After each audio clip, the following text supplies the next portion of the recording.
Obviously, some very ominous severe weather to our west. Several tornado warnings that are out, even the potential for some that are on the ground just west of Wave Country. I will say right out of the gate here, there are no warnings within our 33 counties, but these supercells and the wind damage threat is starting to go up as we head into the evening. So we want to make sure that we trying to give you as much information as we can. We're heading into the darkest of night. It's already been a busy day. There's a lot of you that do not still have power from what we had earlier today in the storms. In fact, more still than 30,000 people, even Jefferson County alone, into Kentucky without power.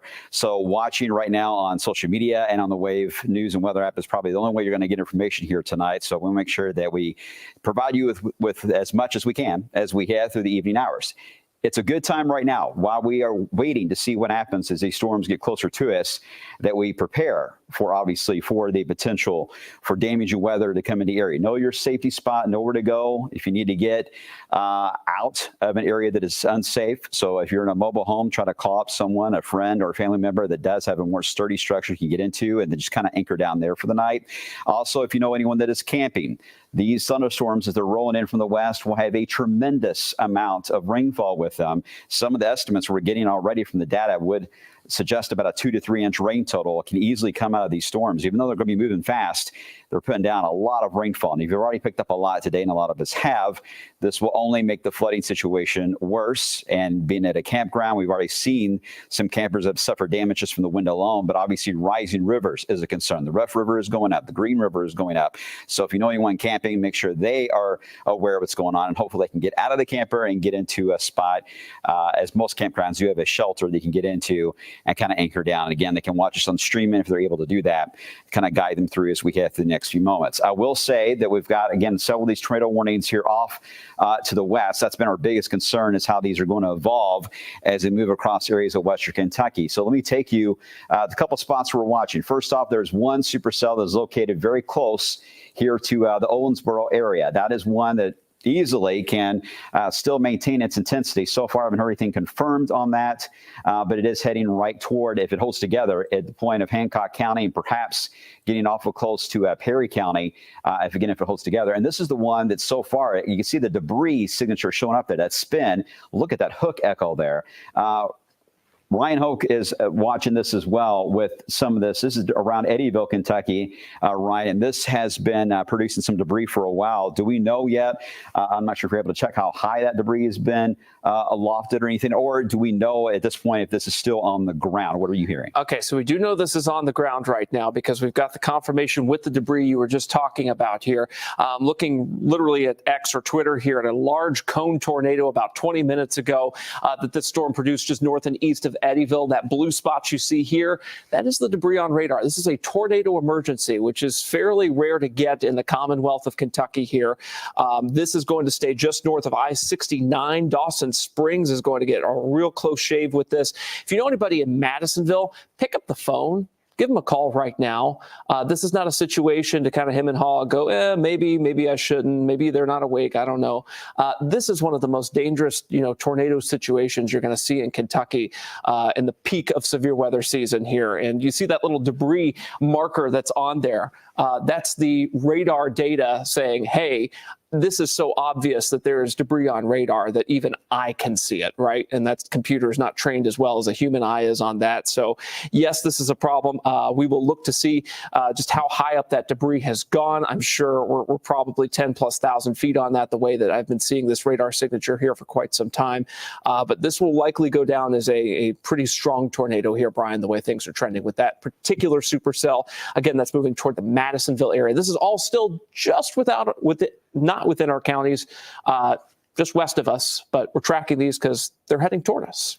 Exactly. And that particular one, too, is located right at that point where there's not much really showing up that is on the south side of that. So this one has the potential to kind of steal the show, if you will, and maintain itself as it tracks just north of the parkway. May, if it continues to hold on to that debris signature, take a little more of a right turn.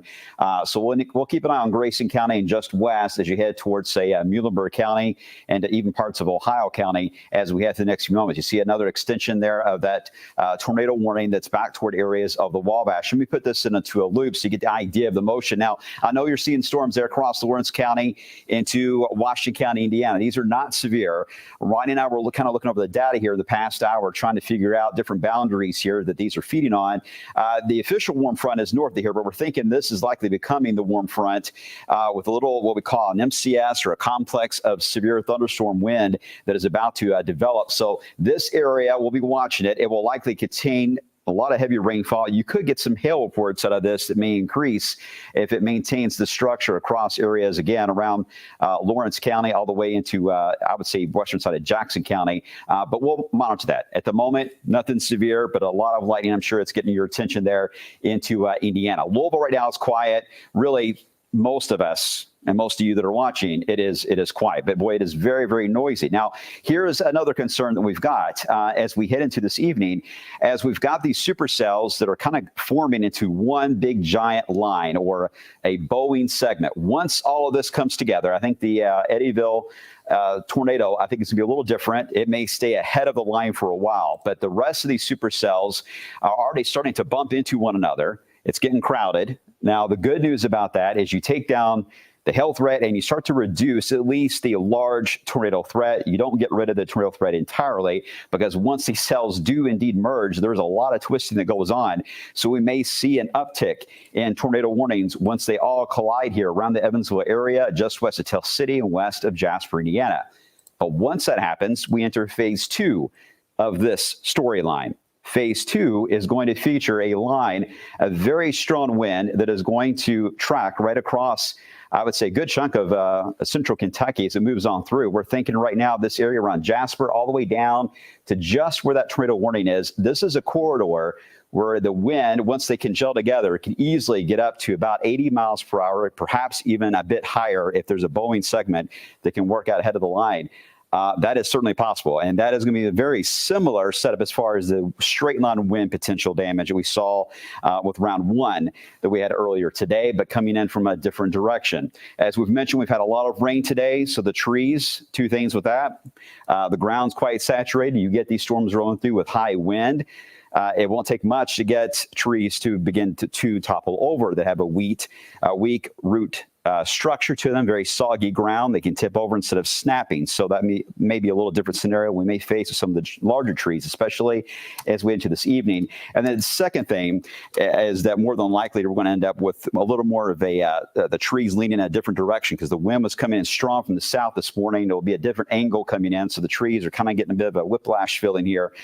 So that could cause some of them to cause some wind damage as it moves on by. All right, you see the latest warning there. Again, we head down to that. That's going to be just outside of our area. It's not within wave country, but that is going to tag on it for a tornado possible, which kind of mixed feeling on that. Sometimes they put that out in advance of the cell, but considering that the worst of the circulation is about to move out into Owensboro and they have a severe thunderstorm warning, that is hopefully a sign that they don't think right now it may maintain that structure, but sometimes it can be still a precursor to an upgrade later. But at the moment, Owensboro certainly getting the strongest of the wind. I don't see much of that hook as we saw earlier of it trying to wrap around a bit more, so it may be losing the structure or could be cycling. So something to be possible, but it's about to move right over into the Ohio River eventually, and Tell City. Big heads up for you guys in general for areas around, say, Perry County, Hancock County, Kentucky, and then obviously Breckenridge County. We're watching carefully as these storms roll on by the area. There's not been a ton of lightning with some of these supercells, but more so with the main line, it certainly has quite a bit. But again, at the moment, to recap, for those who just now tuning in, no warnings right now, but it is active to the west. We fully expect warnings to get issued within wave country, and severe weather, it's going to be very hard to escape that as we get into tonight. We're heading into the darkness of night. This is the most dangerous time for severe weather. Ryan Hoke, you know as well as all of us do, on tracking this kind of a setup. You get into this point in the evening here, especially after a busy day today. A lot of folks don't have power. I'm sure everyone's a little anxious and nervous. So we're just trying to put everyone's, hopefully, fears at ease. But as long as you prepare, that's step one to getting through something like tonight. All right. When you're prepared, you can take action very quickly. Right. You won't freeze. You'll know exactly what to do here. And with so many folks without power, I want to at least evangelize a little bit our Wave Weather Now live stream. So if you've got friends or family that are sitting in the dark tonight, make sure you tell them the Wave Weather app and that tapping Watch Live within the WAVE Weather app gets you our live severe weather coverage without the need for any power. Of course, I hope that folks have charged up their phones any way they can today before these storms roll through. And speaking of charging things up, unfortunately, here in Louisville, we're still sitting at more than 33,000 customers without power. That's about 8% of tracked customers. Again, these are customers, not people. So the people number is going to be a lot larger than that. We go down to Bullitt County right now. 5,200, that's about 13% of the county. And a lot of this is near Mount Washington. Mount Washington got hit especially hard today. We had a 65-mile-per-hour wind gust report down that way when we were on the air with round one of storms. Hardin County, about 1,900 folks without power there.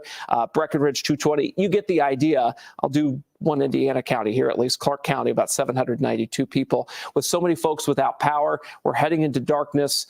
We've got warnings approaching from the west. It's just not a great recipe here, and we want to make sure folks are prepared. Get on the phone, text your relatives, text your family, make sure they know that, this stuff is unfortunately about to move on in from the west, and we could be sitting on the air here for several hours with multiple warnings. The reason we're coming on so early with this is to make sure that everybody has a heads up, to get the attention out there that this could be a fairly significant night for severe weather, especially west of I-65, Brian. Yeah, if we end up with this straight line wind unfolding, which seems to be the trend in all the data we've looked at, once that takes over, we're going to switch storylines from talking about tornado potential and looking at rotation to just a lot of straight line wind. This is all going to happen fairly quick.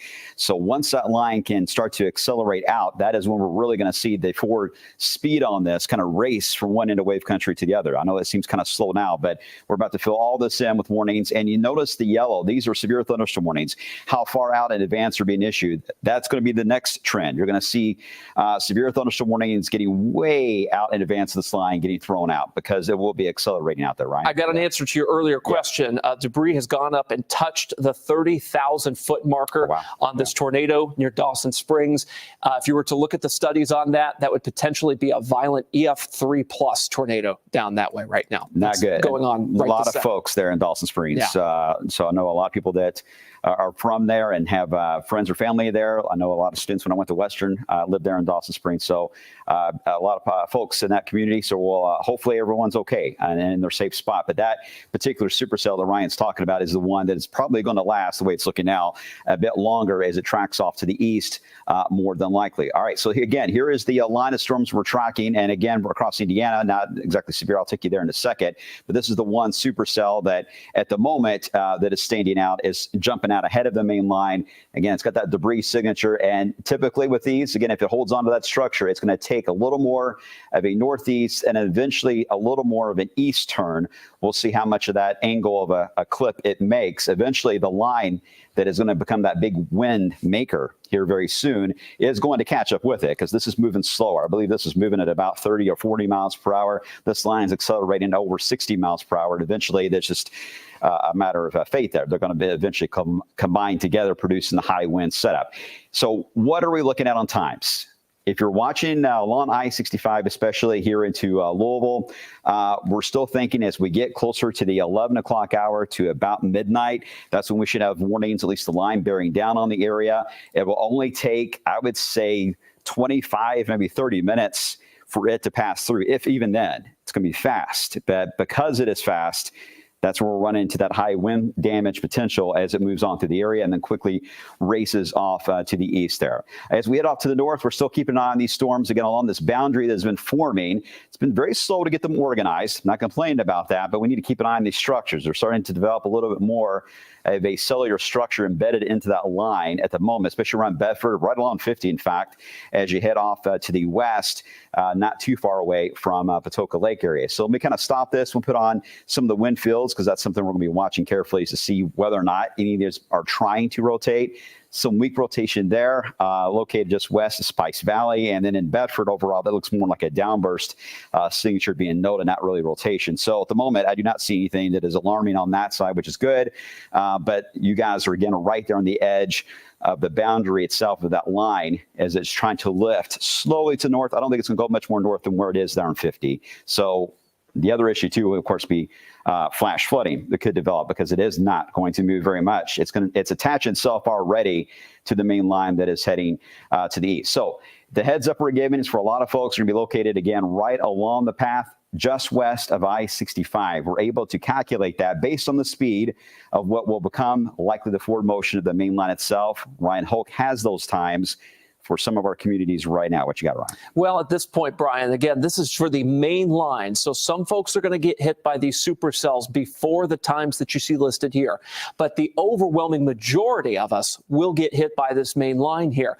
And that main line will move through the Louisville area around 11:54 this evening. So we're giving you about a 2-hour heads up here. We're probably going to be on the air at least that long, if not longer.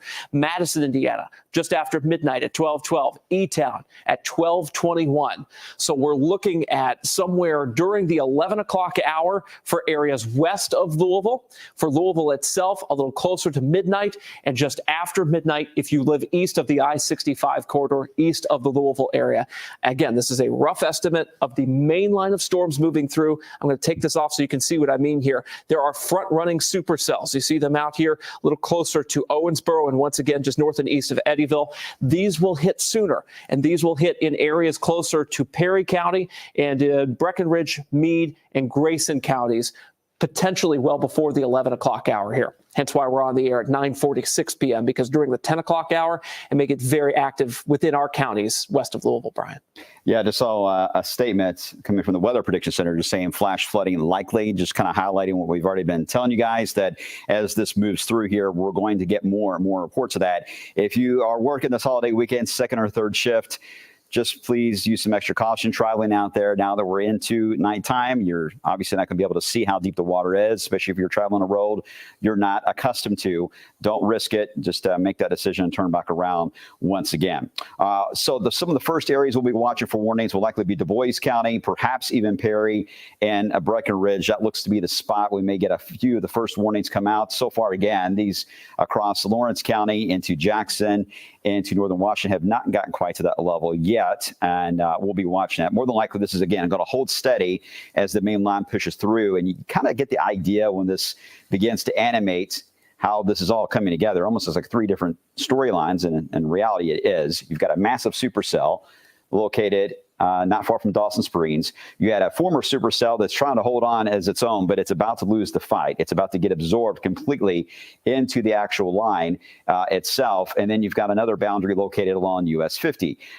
These tornado warnings are going to be along the line. This is going to be a bit of a common theme. They're not going to be worded more than likely as intensely as you're going to get with, say, a supercell that's around Dawson Springs. They're going to be a little faster on developing. They won't last as long, but a tornado is a tornado. I totally understand that, but they're a little harder to detect because they're embedded into the line. This is much easier for us to track, but along that line, it's going to be much more of a challenge. But I can't run a few tornado warnings that could easily get issued. No doubt, the rain has certainly increased there along that northern boundary there across areas of Lawrence County to Jackson. So again, they're getting very close here, I'm sure, to deciding what to do with any kind of a warning lineup with that initial round. But for those of you, I would say, in southern Kentucky, whether it's E-Town, Litchfield, over toward Campbellsville, and Greensburg, you got a bit more time before you get into this mess, more than likely, especially around Bardstown and Gravel Switch, Lebanon, Kentucky, Columbia, even Shelbyville. Your timing will likely be after midnight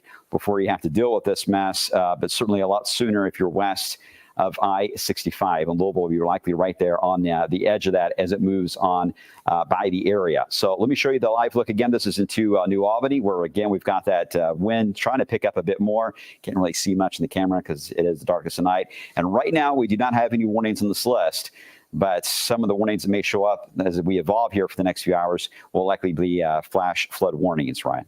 Yes, and that's because the ground is so saturated. You know, we had the big round of storms this morning, and that round of storms especially targeted southern Kentucky. You may have heard us talking about this a little earlier here, but look at Munfordville. That's 1.25 inches of rain that they've had in the last 24 hours. Litchfield, 1.25 inches. E-Town, 1.1 roughly. And we've got close to 1 inch of rain from Lebanon to Campbellsville. And this is just from this morning's storms. Now, also think back to this week. It stormed at least twice over much of our our area here. The ground is saturated, so it's not going to take much to get flash flood warnings. We may get into a situation where we have quite a few flash flood warnings, believe it or not, that go on for several hours at a time here. I'm going to zoom us into the Louisville Metro area here with these MSD rain gauges here. You'll see about a 1/4 of an inch to a 1/3 of an inch. Some folks in west parts of Jefferson County here, a little closer to Portland near Russell, about 0.49. That's about 1/2 of an inch there. And into southern Indiana, Sellersburg, about a 1/3 of an inch. So we're already, sitting on saturated ground, and to add in some of these crazy torrential rainfall rates that we're going to see from some of these storms tonight, and potentially have that for, several hours, because there will be some rain on the backside of this as well, is not going to be a good situation. So we always say turn around, don't drown. Nighttime flooding is a huge killer. It's hard to see how deep flood water is even during the daytime. At night, it's impossible. So that's why we want to, get this message out there before we get into sort of the tornado and the wind threat here, that the flooding threat is going to be there regardless of what happens with those other two threats, Brian. All right, Ryan, they just issued a statement not long ago from the Storm Prediction Center. So I don't know if you want to take a look at that while I go through the radar, and we'll come back to you in a second. Maybe we'll be able to map the area that they were discussing. But again, at the moment, we are just on the edge of getting into warning status. It is a Saturday. Is it Saturday or Sunday? It's a Sunday. It's Sunday. It's been a long few days. It's a Sunday night, holiday weekend. We're right now, NBC is doing different types of alternate programming reruns because of the delay today of the Indy 500, which got through completely. So that was good. But because of that, you're not really missing anything on the TV side. So we're just want to make sure that we are trying to do our best to keep you guys informed of what is evolving as we head through tonight, because we want to get your attention before you head to bed and make sure you're aware of where we stand, because I know there's a lot of noise about how this has been evolving in the past few days and how it would evolve with this third and final round that we've been tracking here today move through. The first one was the straight line wind that moved through today, producing the wind gusts of 62 miles per hour in Louisville, about 65 into Mount Washington. One person was killed today in Louisville from the high winds that we had that came through the area. A lot of tree damage, a lot of you without power. So it's already been a very rough setup today. So we know that everyone's anxiety is running a bit high. So we're not trying to add to it. We're trying to calm it the best we can by at least trying to explain what's going on and kind of give you an idea of times and impacts as we head into the overnight. And you can tell by looking at this is certainly going to impact different folks at different times as it moves into the area as these storms evolve. But again, most of this is going to be just weak tornadoes still. Tornadoes are tornado, don't get me wrong, that would try to form along this line of the straight line wind thread. But it's right here just east of that supercell in Dawson Springs that the environment is relatively untouched, especially just east, or just west, of I-65 seems to be where we're most concerned. All right, they now added Du Bois into the severe thunderstorm warning, so let's get right into that. We'll cover it real quick, and then we'll get over to Ryan with an update on the latest on that statement there from the Storm Prediction Center itself. And it's trying to go. There it goes. Sorry about that. I'm a short person, so it takes a while to kick in. All right, there it is. Severe thunderstorm warning. Du Bois, Hancock, and Perry counties are included in that, and they did put tornado possible. But look at the wind speed. They're going with that at 70 miles per hour. There's nearly 48,000 people right now in the path of this. So this is the reason why this is a severe thunderstorm warning, but it has a cautionary statement to it that could easily be upgraded to a tornado warning for those that are right around Jasper, Ferdinand, all the way down to Tell City. And it's really a combination of two things. One, a weakening supercell heading into Perry, and then you've got the line that is right behind that is producing, obviously, these stronger storms moving in from the west. All right, Ryan, you've had a moment. Take a look at that statement. What did they say about the tornado potential? Yeah, at this point, they say a strong tornado risk over the next 1 to 2 hours. And this goes all the way into Breckenridge and Grayson counties and southern parts of Perry County as well. They say isolated supercells are in a favorable environment for an intense tornado. Obviously, we have already seen that. What's happening is there is a boundary that is left behind from old storms today, that these storms are kind of favoring riding along here. And as that happens, there they're going to be able to, at least for a bit of time, be able to stay in more of an individualized nature.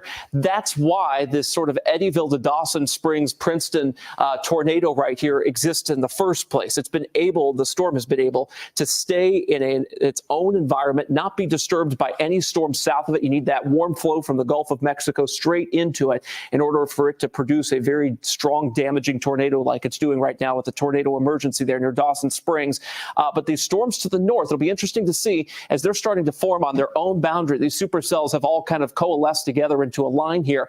Will those storms, will that line kind of eat up that supercell? Will this supercell do the whole tail end Charlie thing where it stays as a supercell kind of on the bottom edge of a line of storms as it rides into Grayson and Breckenridge? A lot of questions over the next 1 to 2 hours, and you see already new severe thunderstorm warnings just west of our area for that line that I was just talking about, those former supercells that are getting all meshed together, Brian. Yeah, once again, Owensboro reissued again into that warning. So here's the thing. We do not have official tornado warnings yet within wave country, but I got a feeling we're going to get something like that to at least get issued on the warning side. So whether it's a tornado warning or a high wind event for straight line winds like we saw today, same idea on safety. I want you guys to keep in mind, get into the lowest level. Obviously, a basement's great, but not everyone has that option. The lowest level is step number one. Once you get into the lowest level, get into the environment where you're away from windows. An interior room, bathrooms are very common to not have any windows in them, and they're usually in the middle of the apartment or the house. So get into that middle. Make sure to keep as much space as you can from you and the outside world and walls as you possibly can. Put on some shoes if you can. Make sure in case there's any glass that gets broken or you have to walk out and look at damage later in the middle of the night. You don't know where your shoes are. You don't be walking around barefoot. So put the shoes on just in case. Make sure the kids are all right. Give them a video game to play or something to kind of distract them and get the family pets there as we evolve into this evening. And as soon as we get warnings out, we'll give you a heads up and say, hey, just FYI, for those of you that are in a particular county, you need to go ahead and get into your safe spot right away, as now we're into that status. All right, so let's get you back to the radar. And again, there's it's a big conglomerate of warnings because, again, there's so many things happening here. But at the moment, we just got Jasper and Perry within wave country here that are under the severe thunderstorm warning with tornado possible. And as I mentioned, I think we're going to see more of these get extended a little more here to the east. So we're likely to get another little arc of warnings that will come out well in advance of this. So some of these warnings, I believe some that Ryan and Tawana were tracking earlier today were over an hour long in duration. I think we'll see a similar setup on, especially when the line begins to bow out, we're going to see a similar setup on some of these timings. So the Weather Service, there's high awareness on this event, has been all week, more than a week actually. So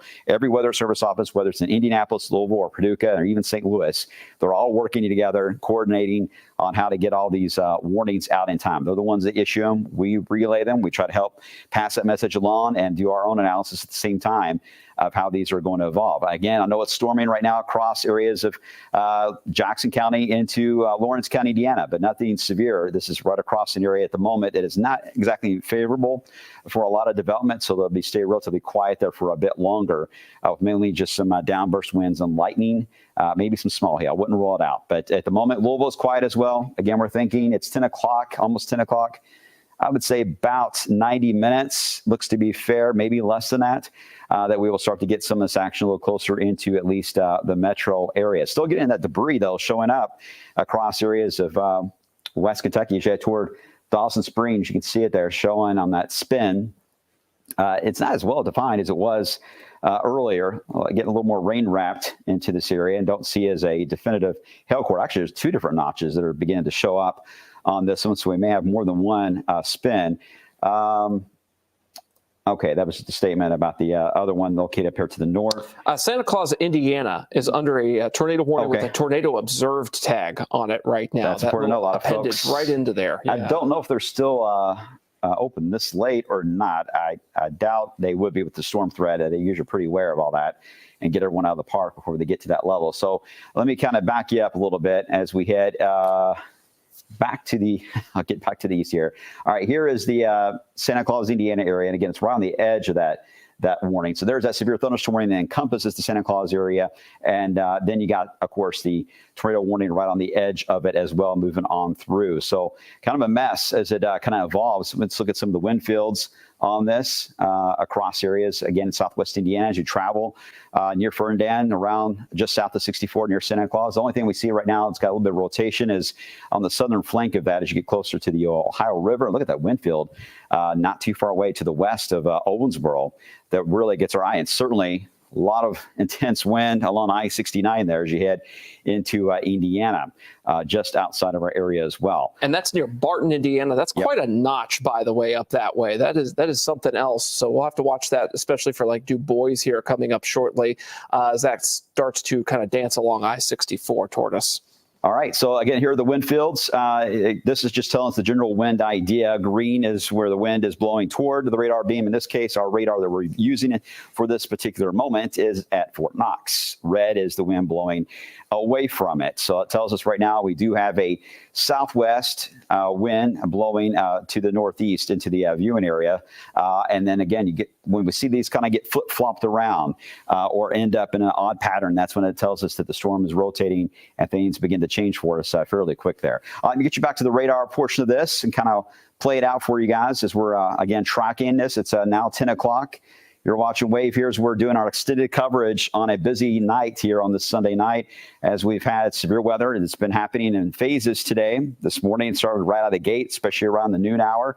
We had intense line of thunderstorms, widespread wind damage, 181 reports, in fact, of wind and or structural damage that took place today as those strong storms moved out and they're way to our east now. But we had the sun come back out at the last minute. That was just enough of a kick that the atmosphere needed. Tornado warning for Du Bois. All right. See it there. I think you appreciate it. And again, it's right on the eastern side of that. Let's kind of bring that in full screen. I'll give you some of the stats on it. Again, this is the tornado warning right into the point where it does include the Jasper area. And it looks like it is radar indicated. Yeah, radar indicated for Du Bois. 25,000 people right there in that path of that. Expires at 45 minutes after the hour. So Huntingburg, Du Bois itself, heading just west of Paducah Lake area and Birdseye. That is where, again, we have potentially some of that intense weather coming in from the west there that is likely going to at least keep the idea alive that there could be a potential tornado that would drop out of these cells as we move on by. Let me animate this again because it is starting to really congeal together, all these different cells, and it makes it very complex. Remember these cells I mentioned across areas. Let me put the pen back on. The areas right there with the cells dropping in out of Indiana. You have that situation with embedded rotation within it. Ryan was showing you some of that really intense rotation that was located there just near I-69. And then we also have these supercells that are trying to form their own separate line away from the main line, but they're all trying to congeal together. And this is where I think we're going to get a few more tornado warnings that could get issued right at that merging point as that swings on by. So again, a big heads up for Lawrence County, Orange, Crawford, parts of Perry, the rest of Perry that's not under a warning, Breckenridge, Hancock counties down the western side there of Grayson County, because this whole mess, it only has one way to go, and that's to the east. And that's heading right into to wave country. We are still looking at the idea that once it crosses 65, we should see a weakening trend. But if they really get some momentum to them and start really accelerating, it won't really matter as much, because in this kind of a situation, you can carry on that straight line wind threat longer than even with the rain and lightning decreasing. You can hold on to it a bit more to the east, Ryan. Okay, so these tornado warnings out to our west, not necessarily the one down near Dawson Springs at this time, but associated with the line of storms that's moving toward Du Bois County. These are very evident on velocity where you can see the rotation. Oftentimes in these what we call QLCS events, where you have a line of storms with little meso tornadoes, little small tornado signatures in them, you can barely see them.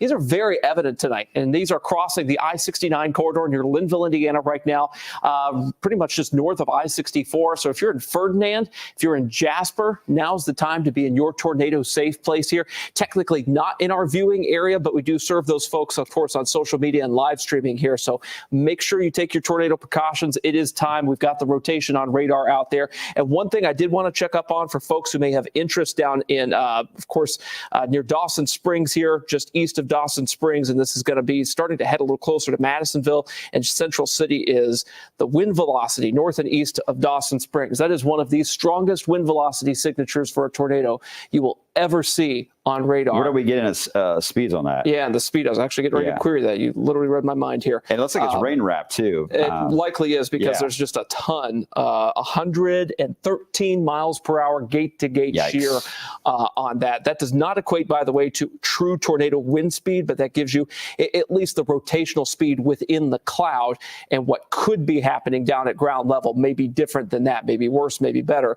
But nonetheless, as a new scan comes in there, I mean, this is probably one of the worst that we've seen in Kentucky in modern radar era history here. 112 miles per hour gate to gate shear on that. So if you know folks in Central City, if you know folks in Madisonville, our plea from earlier still stands. Give them a call. Now's the time. Make sure that they know what's going on. Warning that just got extended pretty far to the east now. So Central City is included. Yep. Now, is this going to be a tornado emergency, or is this just a PDS or a particularly dangerous situation? Ryan, I'm not sure if you can check. Yep, I can check right now. We're querying this now. And right now, it says large and extremely dangerous confirmed tornado here near Morton's Gap. Let's see, radar confirmed tornado. I'm looking for that special wording there that we were talking about. It just says tornado damage threat is considerable. They do not have the PDS in here that I can see. Oh, there it is. This is a particularly dangerous situation. So that is a PDS tornado warning, just like it was before, very similar to a tornado emergency, if you will, if not still one, moving into Central City, Kentucky. Yeah, population matters on the emergency part. That has a bit of a different tag, which it had as it was a little closer to Eddyville area. So there's still a chance it gets into Central City that could be upgraded to a tornado emergency. But still, this is a very dangerous cell that, by all accounts, based on that velocity that Ryan was showing me, bring that up again, that this more than likely is a very large wedge type tornado that is on the ground that we're tracking. And again, it's not within wave country, but boy, this is one that there's just not much to stop it. And that's the concerning part, is it still will want to track off to the east at a pretty good clip and still cause problems for us, even as it gets a little closer into wave country. So there's that velocity. So we mentioned earlier about how, again, the greens and reds certainly tell us the storyline of which way the wind is blowing. Well, this certainly tells us there's an obvious spin that is happening here just north of I-69, just south of Madisonville. And if it remains a strong tornado, you can see the tornado warning itself is a little more horizontal, heading more east and west instead of a northeast track. So it may start here tracking very close to 69 as it heads right into Central City. And they're fairly confident, more than likely, this is going to be the case because that warning goes so far out, all the way up along the Western Kentucky Parkway itself, heading awful close as you get into a little closer anyway to wave country here very soon. If it continues, it'll be getting just within minutes of getting to the Grayson County border there. So that's still our main focal point as far as we know a tornado that's on the ground. More than likely, the saying is causing issues with debris and damage in the area. We can certainly see that. It is certainly doing that. So it's picked up something, and it has for a while. It's still lofted around. It can sometimes do that for a long period of time, especially when Ryan was saying this is up to about nearly 30,000 feet up. Sometimes that debris can be carried over for miles and miles and miles, even after it will begin to weaken, Ryan. Okay, we've got a new update from the Storm Prediction Center here. I'm talking to you folks in Shelby, Franklin, Henry, Trimble, Jefferson County, Indiana, and of course, Carroll County in Kentucky. You guys are not under a watch right now, but a watch is likely here. They're probably going to continue that tornado watch downstream to include you folks there a little closer to Lexington, just because it looks like these storms are going to march right on through the Louisville area and perhaps continue to pose a threat, even though it might be a slightly weaker threat east of I-65 to those areas a little closer to eastern Kentucky. So if you're not in a watch right now, you may be under one here in very short order, Brian. All right, so just about everybody watching. All right, now it's being impacted here by severe weather at some point as we head into the overnight hours. All right, let's get you back to the radar, and I want to bring up again, we're talking about into Jasper, Indiana. I don't want to ignore you guys because we obviously have this massive supercell and tornado that's on the ground here, but we're also keeping an eye on what evolves as these storms move out of southwest Indiana and move right into Du Bois County. At the moment, I know it's fairly quiet for you guys, but it's going to be once that line gets a little closer to you, that's where problems may start to show up. So the Weather Service is trying to just give us a big heads up on this as it moves on by. So far, most of the actions to the south, in fact, it's not even raining right now into Jasper. But this is the line we're going to be watching as it begins to approach from the west, producing that potential for a quick spin up that can develop. You see that wall of wind, and anywhere you get these little notches. Once we get into more of that straight line wind threat, it's still potential for a tornado that can develop, but we got to look a little carefully to pick that out more than we normally would. It's a little more of a challenge, and it's a tough one for the Weather Service as well. But when you get these little notches, you can usually get these little quick spins that can develop as they move on by. And again, you're usually wrapped up into rain, so it's a bit of a challenge too on picking them out as we move into the area. So Jasper, I hope you guys, Du Bois County in general, I hope you are in your safe spot, ready to go as these storms will be approaching you. Even without a tornado threat, these things are going to have a lot of wind with them as they move in. As we've mentioned, the signal we keep getting is that the wind field is going to continue to enhance as these get better organized and head rapidly off to the east. And I don't know what the speed was in the most recent motion, but I'm sure it's got to be over the 60-mile-per-hour range as far as its speed. Basically doing the speed limit there on 64, heading eastbound, and will likely exceed it in a big way as we head into this evening. So this is a bit concerning as well. Located, I would say, just to the west of Paoli. We'll be watching to see how this merger goes on here. If you look carefully, there's still a bit of a disconnect that is happening here. This line hasn't fully combined yet into one single one. So because it is a messy combination, we're still going to get these rotating supercells that are trying to hold on to their structures as they still move across areas of southwest Indiana. And that's going to be a concern for the next, I would say, 1 to 2 hours, especially, Ryan. Okay, Davis County, Indiana, Knox County, Indiana. This is just north and east of Monroe City, Indiana. This is not imminently going to hit our counties yet, but there is a debris signature on radar here tracking toward I-69. This is just west of Barr, Indiana here. You can see US 50. If you were to follow US 50, you'd go and hit Bedford up that way. So this is not too crazy far from us, but it's often very difficult to see these tornadoes within these lines of storms, as we were explaining earlier.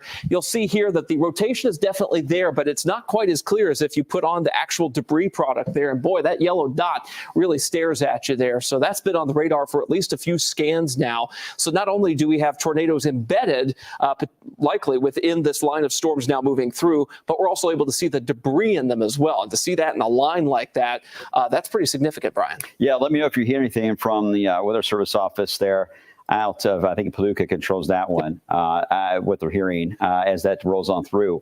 We don't get a lot of reports in this section of Indiana usually because you get into much more of the Hoosier National Forest, more of a wooded area. So that's one of the challenges that Louisville Metro has always had, is that a lot of our reports get delayed because of that delayed impact on storms rolling through. It says right now that they have standstill traffic in West Davis County, high winds, torrential rainfall, zero visibility. So you're not going to be able to see any of this evening as these storms move in. That's why when you're under a warning, you stay inside in this situation. Yeah, I know we've had a lot of storm chasers everywhere across the country the past several weeks. There's a lot out there today. I really hope that even they are taking this seriously and trying to stay out of the way of this mess, because you just can't see anything. And as they get more rain wrapped, as they are likely already doing here, it becomes very, very dangerous. That's the reason why we're not out trying to chase these or anything. We're just trying to make sure everyone's aware. The other challenges too, all we got is radar data for a while to go with here. So we're taking the data we're looking at, trying to relay it, what it means for everyone downstream of all of this across Indiana and central Kentucky as this moves on through. As again, we do have a tornado watch out for us. I know that Ryan was mentioning one to the east. We have one for the rest of us too, officially till 2 o'clock in the morning. I think we only have 3 counties then to the north that are just under a severe thunderstorm watch into Indiana, which is a bit odd. I think everyone should be under tornado watch at this point. But anyway, this again will be racing here to the east. I think the last speed I just saw there was 65 miles per hour is the motion that they have. So again, they're moving the speed limit along the interstate, quickly heading. We don't really want this to merge too much more than what it is now. If it continues to do that, that's where you're going to get more of an apex that is going to develop, and that is where you're going to see much more of a straight line wind. All right, so it looks like a tornado or the severe thunderstorm warning as with a tornado possible, I believe, on that. Yes, a tornado possible. This is going to be for Jennings, or excuse me, into Lawrence County, into Indiana. All right, so here's Bedford, and there's that cell that Ryan was talking about that it was showing that debris signature around the Barr community. So that's just west. This is where Ryan was pointing out. So that is the cell that we'll be watching as it advances. But again, I think they're concerned here with this is really because of the boundary, the way it's laid out in this area. You're going to get much more of a issue of isolated tornadoes are going to develop there as this line kind of moves along. This one here is going to stay relatively stationary. This line is going to chug along it. And as it does so, you're going to get a rotation that will develop. So heads up for Lawrence County, even northern Paoli or into Orange County, and then the western side of Jackson. Just kind of a heads up. We'll be watching this section, this corner here of this line, which is the northern part of the entire complex of storms there. Brian? Okay, Knox County, Indiana, associated with that tornado just west of Barr there. A tree has fallen on a home and occupants are inside, unfortunately. So we're already getting some pretty intense damage reports there. And we continue to watch this tornado. It is still on the ground. It is still a tornado emergency. This is going to pass just south of Madisonville, Kentucky, north of Nortonville. Central City is in a very precarious position when these tornadoes are on the ground like this in an environment like this. Despite sunset happening hours ago, this thing's going to chug probably right on into Central City and may start to chug a little closer to our counties. Grayson and Breckenridge, you folks need to be on standby. It's going to take some time, but my goodness, the threat is considerable. All right, we've got a new severe thunderstorm warning that has just been issued. This is, again, an extension of what we've had already this evening. We're going to see this happen many times. All right, so here's the latest one. This is going to be for Crawford County, Perry County area, northwest side here of Meade County and Breckenridge County. Let me get the banner out there so you can see. There we go. This is, again, a tornado possible is the tag on this, just because of the environment that we're in here. That potential is there. The second threat is going to be the damaging winds, straight line winds that could easily get up to 70 miles per hour or even a bit higher, and even some hail, although I haven't really seen much in the way of hail reports and all out of this. So this right now is a severe thunderstorm warning. They're talking about heading off to the east at a pretty good clip. That should expire. Let me get this warning on. Actually, hold on one second, because this is the one that we need to watch. While you're doing that, it's a 55 mile per hour forward speed on that new warning there. It goes until 11 p.m. Eastern, 10 p.m. Central Daylight Time. Again, that's the one for parts of Meade, Breckenridge, Perry, Southern Crawford. And it, of course, does have that quarter-size hail, 60 mile per hour wind designation on it as well there, Brian. Okay, thanks, Ryan. Appreciate that. Let me try to get that queried here. Hold on. There we go.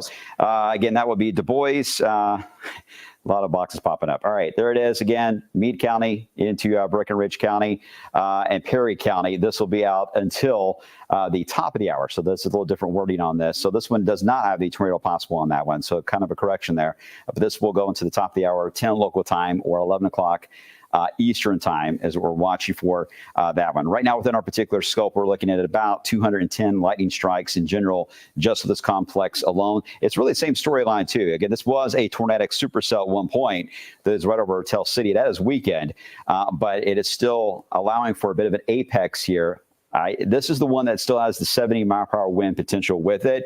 It wouldn't surprise me that could cause an upgrade that would eventually happen for areas of Ohio County and eventually into Breckenridge and Hancock if that holds together. So we'll be waiting to see if that's indeed the case as it moves on by there to the east. So we got a few warnings to talk about. Let me just go through that real quick. Let me show you first off, there's that Skytrack camera into New Albany. Let me get you into the latest there on the big board. And this is where we've got at the moment within our area, Crawford, Breckenridge, and Meade, all the way into the top of the hour. I know we don't have Du Bois listed there, but that was until about 45 minutes, I believe, after the hour for the one there into Du Bois. So that's the main line that we're tracking heading off to the east. Louisville still on target to get into the 11 o'clock hour midnight time period as when we should start to see these thunderstorms fly into the area. I mean, quick scan here of the wind fields, as again, that's our main concern we're going to have, not only for straight line winds, but in some cases getting some spin that gets really developed.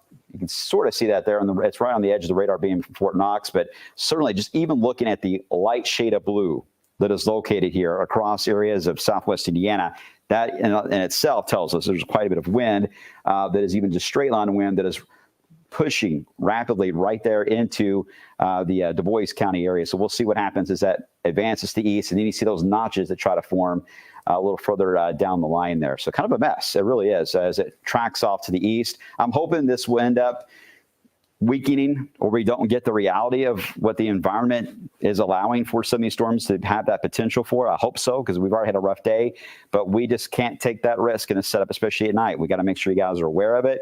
get in your safe spot, get ready. Looks like there was a bit of an adjustment there on one of those warnings, but we'll be watching. Ryan, you got an update there? Quick update on this big, tornado that's on the ground right now in parts of western Kentucky. This was near Dawson Springs earlier, Eddyville earlier. It is now near the community of Earlington, Kentucky, and we're really seeing the rotation on this kind of pull back in a big way. So this may be trying to either do one of two things, either cycle and there would be a new area of rotation, or two, because of what's going on with the actual structure of this supercell, so much rain getting wrapped into it, it may be getting choked off, which would be a good thing to hopefully end that tornado. We will see what's going on there. But Brian, that's still a very formidable situation for areas near Central City. I know folks may have some friends and neighbors right along the Western Kentucky Parkway there. So still give them a call. Let them know what's going on. All right, you see that core of the lightning, too, being found, and quite a bit of what we call the anvil head, just overshooting that way out to the east there. This is a large system. It's probably up there about 50 to 60,000 feet.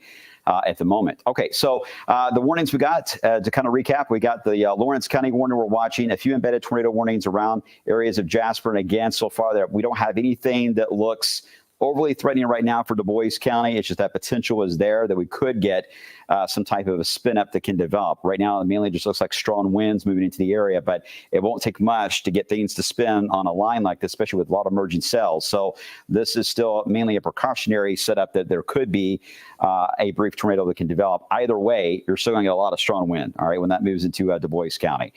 Then you see the apex of the words is trying to connect. We're waiting to see how that evolves here the next 1 to 2 hours, especially. And then as we head down to the southwest, that's when we got the supercell that's in advance of that line. Louisville right now is quiet. Central Kentucky is quiet. We do not have warnings close to the metro right now. It's just to the west of us. And then again, they're racing now at about 65 miles per hour. All right, US 231 there in Du Bois County. This is Jasper. This is Huntingburg.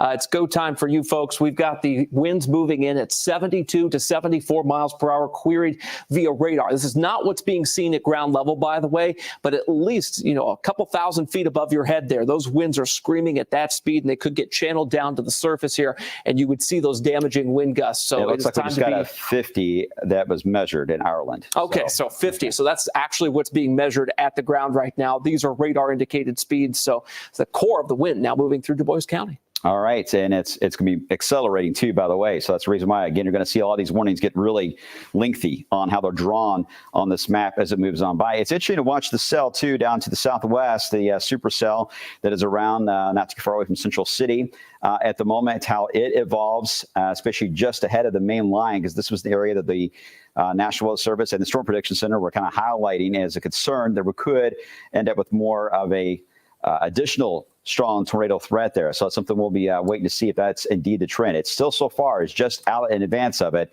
hasn't fully connected to that line just yet. But there's no doubt that if this can try to bow out more, and that signal is there, that it's wanting to do that. And once that all happens, and that's where you're going to run into the straight line wind that is going to get up there above 70 miles per hour as these race off to the east. That's going to be our biggest concern there. All right. Let's see. That's another tornado warning. That's just north, okay, into Martin County, Indiana. I was kind of just scanning through that real quick. In Louisville, again, if that apex can bow out, Ryan, there is a chance that this section of the line, just because the way the configuration is going to get here faster than really in some parts of Indiana. Yes. We may end up with storms in Louisville before Indiana and areas south of Louisville will actually get. So kind of an odd setup there. It is an odd setup, and I'm going to put sort of a tracker on here so that you can see what exactly we're seeing in terms of timing here in Louisville. This would be at the latest getting in here closer to 11:30 this evening. Now, notice that's a few minutes faster than what we said earlier. So these storms are accelerating. Bedford, Indiana, of course, you folks are already seeing some thunderstorms, but the main line would be a little closer to 11:50 or 10:59, I should say there. Seymour, 11:43 p.m. So these are the updated times that we are seeing for these storms to arrive. And a few places may have these a little bit earlier with this little front-running batch here that we've got the warning for out near Du Bois and Perry counties at this time.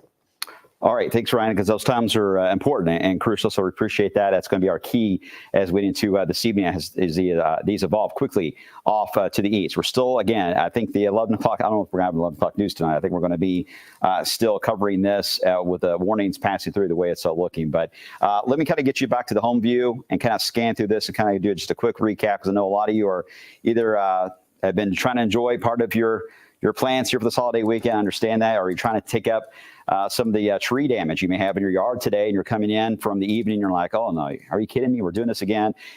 It's a little bit different angle of how these are approaching. These are coming more from the west than from the southwest, so that's a bit of an odd setup there, and we have a little bit more of a tornado threat with these segments versus what we had before into this morning's round. I don't like that Boeing segment there, just southwest of Bedford, Indiana. So let me kind of focus in on that real quick, because that is what we'll be tracking as it evolves in the next few moments, moving out. That particular warning, I kind of pan this back over a little more. And that was the one that was actually near Bar. That Brian was showing, had that tornado warning. Now it's like it's trying to gust out. Again, this is that little notch, that little boxed area that just is not a good area you want to be in the setup. This is not a favorable environment to have things weaken. This actually will cause a strengthening. So I got a feeling we're going to get even more wind reports come out of this line as it moves on by, and could still get a brief tornado that can develop on the leading edge of that as it scans quickly there off to the east. So you guys into Lawrence County, Indiana, just be ready as some strong winds may be coming your way with that, Ryan. Are you seeing the same thing out of that segment from Bar? Yeah, near Bar right now. This is a huge problem. On the radar, we're seeing these very bright colors, and if I query them here, you'll get a sense of my goodness, 82 mile per hour winds. This is radar indicated. This is not being detected by like folks on the ground at this point, but that is the potential to be seeing out of that. 74 mile per hour winds. So I've done 2 pixel queries there. Each of these little dots is a pixel, and it represents a wind speed. So we're able to kind of see what the wind speed is. And of course, your eye may be drawn to this little guy up here near Odin, Indiana. This is just east of Vigo, Indiana.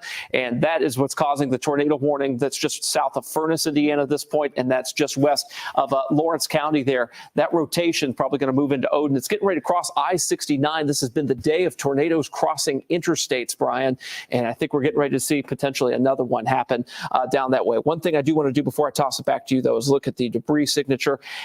It's kind of inconclusive, but it may very well be there that we're seeing a little bit of debris on radar. It has to be like at the exact same point where you're seeing that couplet, seeing a little bit of a drop there. So inconclusive at this point, but it may very well be at the ground, on the ground level. Okay, and remind me again, it's a video from where that we're getting? This is video from out west in western Kentucky. I've got it right here. Fredonia, Kentucky, okay. 5 to 6 miles south of Fredonia, Kentucky. And this is recent? This is from Mark Wilson, our photographer here, chasing out western Kentucky. And that is that funnel. Yes, that is the storm of the day right there. All right. From Mark Wilson. Okay, I appreciate that. Thank you, Mark. He's out there trying to help us out and getting some video back to us and chasing. There's that leading edge. There's the video again. And this is, in what county was that in he was chasing in from earlier today? Let me know when you get a chance. So we'll come back to it. There's that, again, leading edge just east of Caldwell County. And Caldwell County. That was the one that really was the strong signature that eventually has led to what is happening in Central City and moving into Muhlenberg County and Ohio counties here very, very soon. Okay, let me get you back to the wider view. Hold on one second. Get you back. And you can see again, now we got these pockets of strong wind and rotation. These little notches that are showing up. One there. Got one that this is still, it looks to be just a very much a straight line wind threat heading into central areas of Du Bois County. We've got reports of at least one tree down that's located near Huntingburg, near the water treatment plant. And there are some power outages, too, being reported there into Huntingburg. Not surprising. We've only had one measured gust so far at 50 miles per hour into Ireland. I got a feeling, though, we're going to get additional reports here very soon, especially as it's crossing over Huntingburg here very soon. We should get those reports coming into play. And then we got more these pockets of blue indicating get some more of these notches that are showing up, pockets of strong wind that at times can create a spin up. And then you get into the main system itself. There's the main supercell that is located there across areas of southern Kentucky. Southwest Kentucky, heading to the east. So kind of zoom in on that, get into a better focal point. Hold on one second, zoom in a little more. And that is the one that we've been tracking. It's been a long tracked tornado, although I haven't seen any updates on this.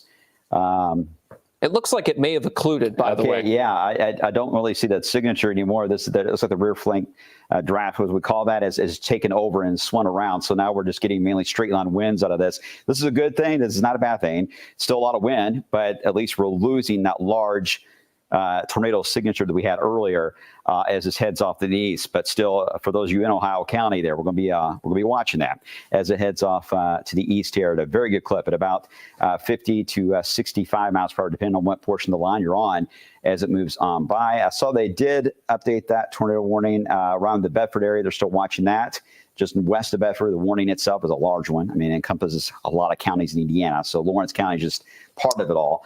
But they did update that warning, Ryan. Yeah, and it's moving northeast at 50 miles per hour right now. Radar indicated rotation, so they're not saying this is a radar confirmed tornado. We were talking about how that, kind of the debris was inconclusive, may not have been debris on the radar, and that's indeed, I think, what they're seeing right now. So this is heading toward Dones, Indiana.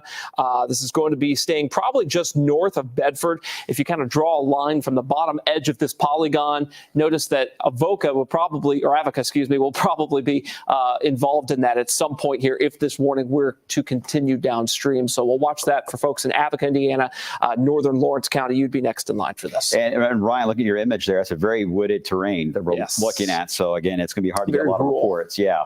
So it'll take us some time to really get a lot of true data on this. So we'll keep you posted. Just treat it, obviously, as there is a tornado, get in your safe spot as always, and let's just hope that the reality of it does not come to fruition, right? So let me get you back to just the radar view, and I'll loop this because, again, trying to track how these are going to evolve over the next few hours is going to vary depending on where you're at in wave country, different times for everyone.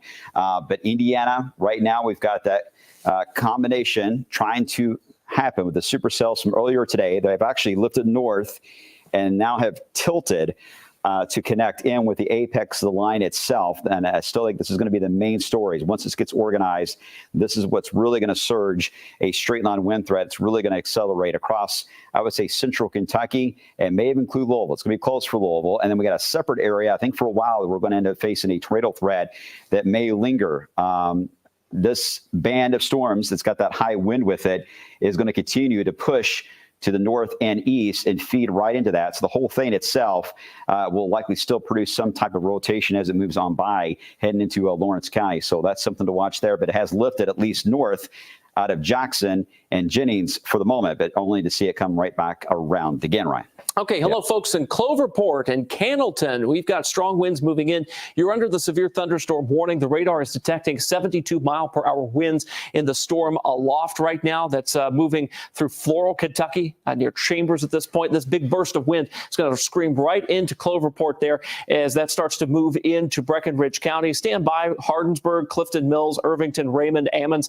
You folks are kind of be in the vicinity of these winds as they move in. Again, this is not tornadic in nature, but straight line winds are going to be what we start to transition things toward here over the next hours. All of this congeals together sort of into one big line, Brian. Yeah, and that's going to be the overnight threat. It looks like, at least for the majority of you watching, that's going to be your biggest issue, is going to be the straight line wind threat. Once these get organized, the tornado threat, I still think it's obviously going to linger, but it'll start to wane down, and we'll get into more of a isolated tornado threat on the line itself, instead of these larger supercells that produce the big tornadoes that we've been seeing so much video of as of late. But as we saw this morning, you don't need that. You don't need it. You just need a straight line wind event, and you've got problems. And we have more people without power today than any severe thunderstorm we've had probably in the past couple of years. And that's just from a straight line wind event that came through, not even a tornado. So again, while tornadoes get a lot of attention because of their visual sense, the damage that straight line winds in both segments like this can do when they move across a large area of real estate can cause more issues sometimes, and usually a little more widespread too on the wind damage and power outages. So if you haven't done it yet, get everything charged up, your phone plugged in, ready to go. Make sure you get everything as far as your anything outside you need to secure that may have been blown around earlier. Make sure it's safe and ready to go. Anything loose outside, any tree branches or anything like that as it moves on by. Okay, it looks like this is another severe thunderstorm. They've upgraded the warning. Looks like here, I believe. Maybe I'm wrong, but this is going to be the one that's located just around the Bedford area. It still looks like a 70-mile-per-hour wind tag that is on that one to the top of the hour. But I really think, Ryan, that's going to be a problem area, as well as the one you showed down in Cloverport developing here very soon. It's very similar notches here are forming. Yeah, that's a tornado possible tag on that with a considerable damage threat. 70-mile-per-hour winds now on this. This is Lawrence County, Indiana, that we're talking about. By the way, quick update. We may have said this already, but I want to reiterate it if we haven't here. The tornado warning for Du Bois has been dropped, but they're still going to keep the severe thunderstorm warning for that going. Just not seeing any evidence of a tornado in that one right now. There's a little bit better evidence there could be some circulation, of course, just west of Lawrence County, Indiana, hence the tornado possible tag on that. You've probably heard this at least several times today, if not in the previous severe weather events from this year, but a tornado possible tag on a severe thunderstorm warning just elevates the severe thunderstorm warning into kind of almost a junior tornado warning if it were there, just to say that, hey, this could go tornado warning at any point if that rotation gets a little bit stronger out west, Brian. All right, good points. Thanks, Ryan. Appreciate it. There's another tornado warning on the southern side, by the way, that big supercell down to the south. I just want to do a quick check on that, as it looks like it may be taking much more of that right turn there. Yeah, I can start to see a new development there on the southern side that's leading the way with that appendage. So this is likely going to track a little closer to the southern side, if not due south of the Grayson County area, if it were to hold together on its track. So not good news for our friends and family down here as you head toward Rochester, Kentucky, heading on 231 just south of Beaver Dam. That's an area right there where that notch is. We need to watch that as that tracks to the east, but at least want to make sure that since we have so many people that have friends or family that are camping this weekend, that hopefully they're aware. I mean, the land between the lakes area has been hit about 3 times today with storms, so I'm hoping everyone's all right there. Okay, so that's area number 1 we're watching, where again, this is starting to enhance a bit more on some of the wind fields. Got a tornado maybe developing on the southern side, and then you may have a very strong wind threat that may try to develop here soon on the northern side of this as well. Then we've got the apex of storms that is trying to produce some strong wind gusts as you move into Breckenridge County and Perry County here in the next few moments. We'll see how this gets organized. And then we got the notch up here to the north that is still producing the potential to get a quick development of a tornado, especially on the northwest corner of that as that wind surges. But even without the tornado part, as you head into the southwest side there, Lawrence County, that strong wind push is, I mean, the radar estimates that Ryan was showing was over, I believe, 70 or 80, if I remember right. 70, yep. Just above the ground. So the truth could be very close to that. We'll see if it continues to surge outward like that into Lawrence County. But still, this is trying to build more into Harrison. So Harrison County will be watching as well as Crawford. You're kind of in the middle that hasn't been fully connected yet on these warnings. But there may be a gap here. We may be able to hopefully squeeze at least a couple of counties in that. We'll see. Yeah, 51 mile per hour wind gust reported at Huntingburg, just reported by our good friend Gary Fritz out there at 10:25 p.m. And I did also want to mention that there has been a report of some considerable damage in the Owensboro area with that batch of storms that is now moving into Tell City, Cloverport, near Cannleton at this point. You see that red dot right there that indicates sort of a 4 out of 5 wind damage there. That was on the east side of Owensboro. So just kind of food for thought here as this moves down US 60. This is much like a scenario like we had this morning, where if you don't have a tornado warning, that does not necessarily mean that the damage threat for you is super low or anything. A severe thunderstorm warning packing 65, 75 mile per hour winds can do just as much damage as a low end tornado here. So take these seriously, folks, away from doors and windows as this moves into Cloverport on the western side there of Breckenridge County and the southern part of Perry County, just now east of Tell City. All right. And yeah, Brian's right. We saw a lot of those reports today that were coming in. And that's something I don't think we've seen yet in a long time since I've been looking at imping here into the metro. So once again, that's going to be the concern. You can see now we're getting these areas. I'll kind of draw some more.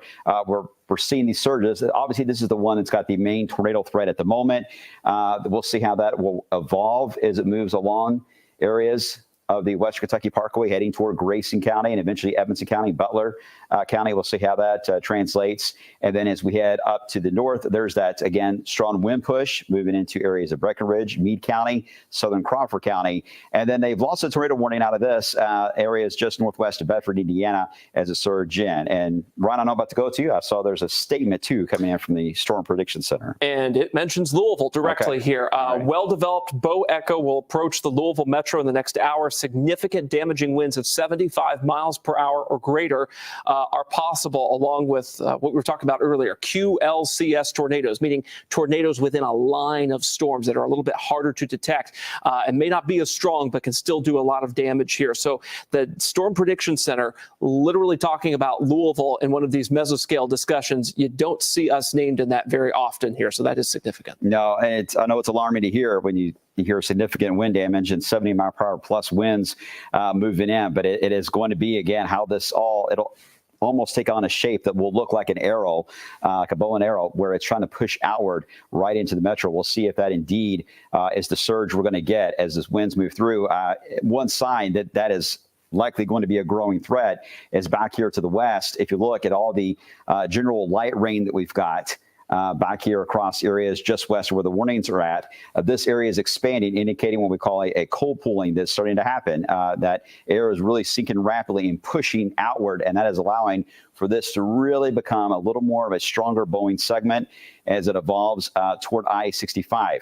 The second thing that happens when this takes over is the forward motion accelerates. So this is where we throw modeling out the window, basically already there now, because the models just cannot keep up with this kind of environment. So we have to just go by the radar data, and we can tell you right now as it moves on by, this is going to be arriving very much in the 11 o'clock hour. I think it's going to be moving into the Louisville area, perhaps very close to a 12-hour window of what we saw earlier today, 12 hours gap between the two rounds, but that looks to be the case. And if this has the same kind of wind with it as we saw earlier today, then another round of wind damage will certainly be at play. And I know that's not what anyone wants to hear after you probably have damage in your yard right now. You probably do not even have power right now, and you're watching this and you're like, I don't want to hear this. And we totally understand that. And it being in the middle of the night, this is really tough. So you got time, and that's why we've been on. We're trying to give you as much time as you can. If you need to get into a safe place, a different environment, you're in a mobile home, you're into a camper, you can get to a friend's house or a shelter. You got time to do that, but you only have about an hour before these storms really ramp up and that strong wind does indeed hit. So you can make those calls now. It's to your benefit. The worst that can happen is you inconvenience a friend for just a moment to kind of hang out with them and chat as these storms kind of move on by. And we just want you to be safe, and let's hope that we don't run into a situation like we had today where, again, we lost a life today because of the strong winds moving through the area. So we don't want that. So let me show you again the radar view. There's the warnings we got. We do not have any tornado warnings within our viewing area at the moment. These are just severe thunderstorm warnings we're tracking from Mount Bedford, Indiana, a bit of a gap. We'll see if this will connect again for Orange County and Crawford, but based on right now on the radar trend, you may be perfectly fitting into this little gap here in the line to where you may avoid some of that really strong wind there.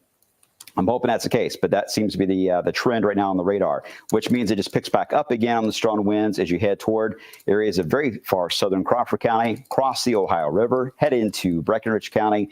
And this is certainly going to be a high wind event right there, located around Muhlenberg County. That is going to be a very strong wind event taking shape, especially anytime you get a cell that has a history of producing tornadoes and then evolves into a straight line wind event.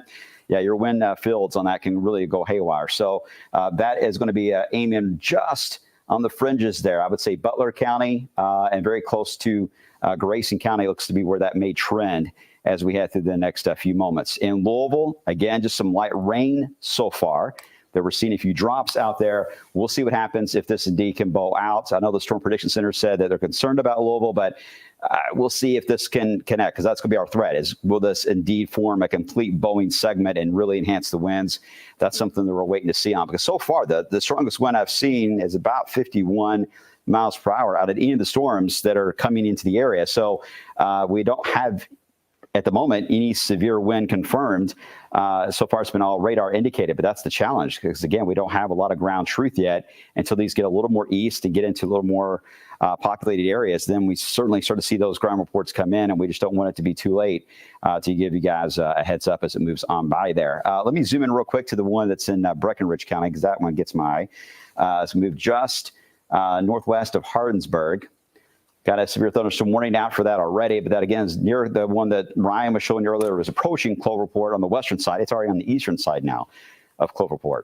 But that is accelerating on the northern side of Hardinsburg and may clip right into Clifton Mills or even into Irvington if it can hold together. That's something we'll be watching as it moves off rapidly to the east at about roughly 65 miles per hour. I believe still is the forward motion we're getting a lot of these storms move by. Let me actually animate the wind field. This will help tell some of the story as well. This is from just the radar beam at Fort Knox. When you're looking at this, I want your attention to mainly focus on the blues, especially when you get into a brighter blue scenario. And you see that pocket of wind moving in now across areas around Du Bois County, all the way down to about Perry, Crawford County, certainly right there, that enhancement, northwest side of Breckenridge County, aiming quickly into Harrison County, rest of Meade County. So a big heads up for you guys. Just be aware, if this continues to ramp up, we may end up with a even higher wind field that could develop, and that may be one of the reasons we're concerned about Louisville. In fact, Ryan, you've got the actual map now from the Storm Prediction Center, yes, right? So show everyone that. Literally getting ready to tweet this out here. But yes, it's a significant damaging wind and QLCS, or just spin up tornado potential here. This red box, don't pay attention to the one here on the right, but the one on the left here and in the center, that is the exact area that the Storm Prediction Center has said that this well-developed bow echo will approach the Louisville Metro. Again, they made a special discussion in Norman, Oklahoma, just for Louisville, Kentucky here. That's a big deal, all right? Damaging winds of 75 plus miles per hour are possible, along with those spin-up tornadoes. So even though it doesn't look super crazy impressive on radar right now, as Brian was just talking about, this bow may kind of connect up together, and the apex of that bow would take aim, unfortunately, right at a population of 1.2 million people here. So we're going to have to watch this like a hawk here, Brian, with these warnings out to our west and kind of the push of wind and the cold pool and the rear inflow jet trying to take this through here in potentially a violent fashion, unfortunately. Yeah, and that's the thing. You really can't tell where we're at. You can't see the very strong winds that are above our heads, obviously, but there is a jet stream that is warring over us at a good 60 to 70 miles per hour at the moment that is feeding above our heads. That's really what's driving a lot of these storms, even though we're past sunset. Even if we didn't get any sun this afternoon, I still think we would have a problem here tonight with severe weather, but we got sun on top of that. So that only just made the realization that we're going to get straight line winds and some tornadoes out of this. That concern grow a little bit more. This is what we're going to be watching. Ryan showed you that. Again, that statement from the Storm Prediction Center. Again, you're looking at wind fields, not the actual precipitation right now, because I think at the moment, that is the best way to tell the story, is how the wind field's advancing. And this is what we're watching. And what is interesting is that the radar beam where it's located at Fort Knox is seeing this aloft. So there is a chance this could easily just translate all the way down here as we get a little closer, and we may see an enhancement of that wind field into Harrison County, into Meade County. So be ready, Meade County, Harrison County, Corydon, Brandenburg. There's a chance if that wind field does translate down and forms that apex there, we are going to get a much more serious situation. Okay, there's the this is a new warning, or does that continues? That's a continuation. Okay, it's a continuation. Yeah. All right, for Crawford and Perry, Breckenridge, Hancock, Meade. Okay, thank you. There's so many things flashing here, trying to keep up. Again, that's the. I think this is going to try to apex up more, as Brian was pointing out. I think that'll all fill in. So I'm waiting to see if they're going to go with warnings here on that.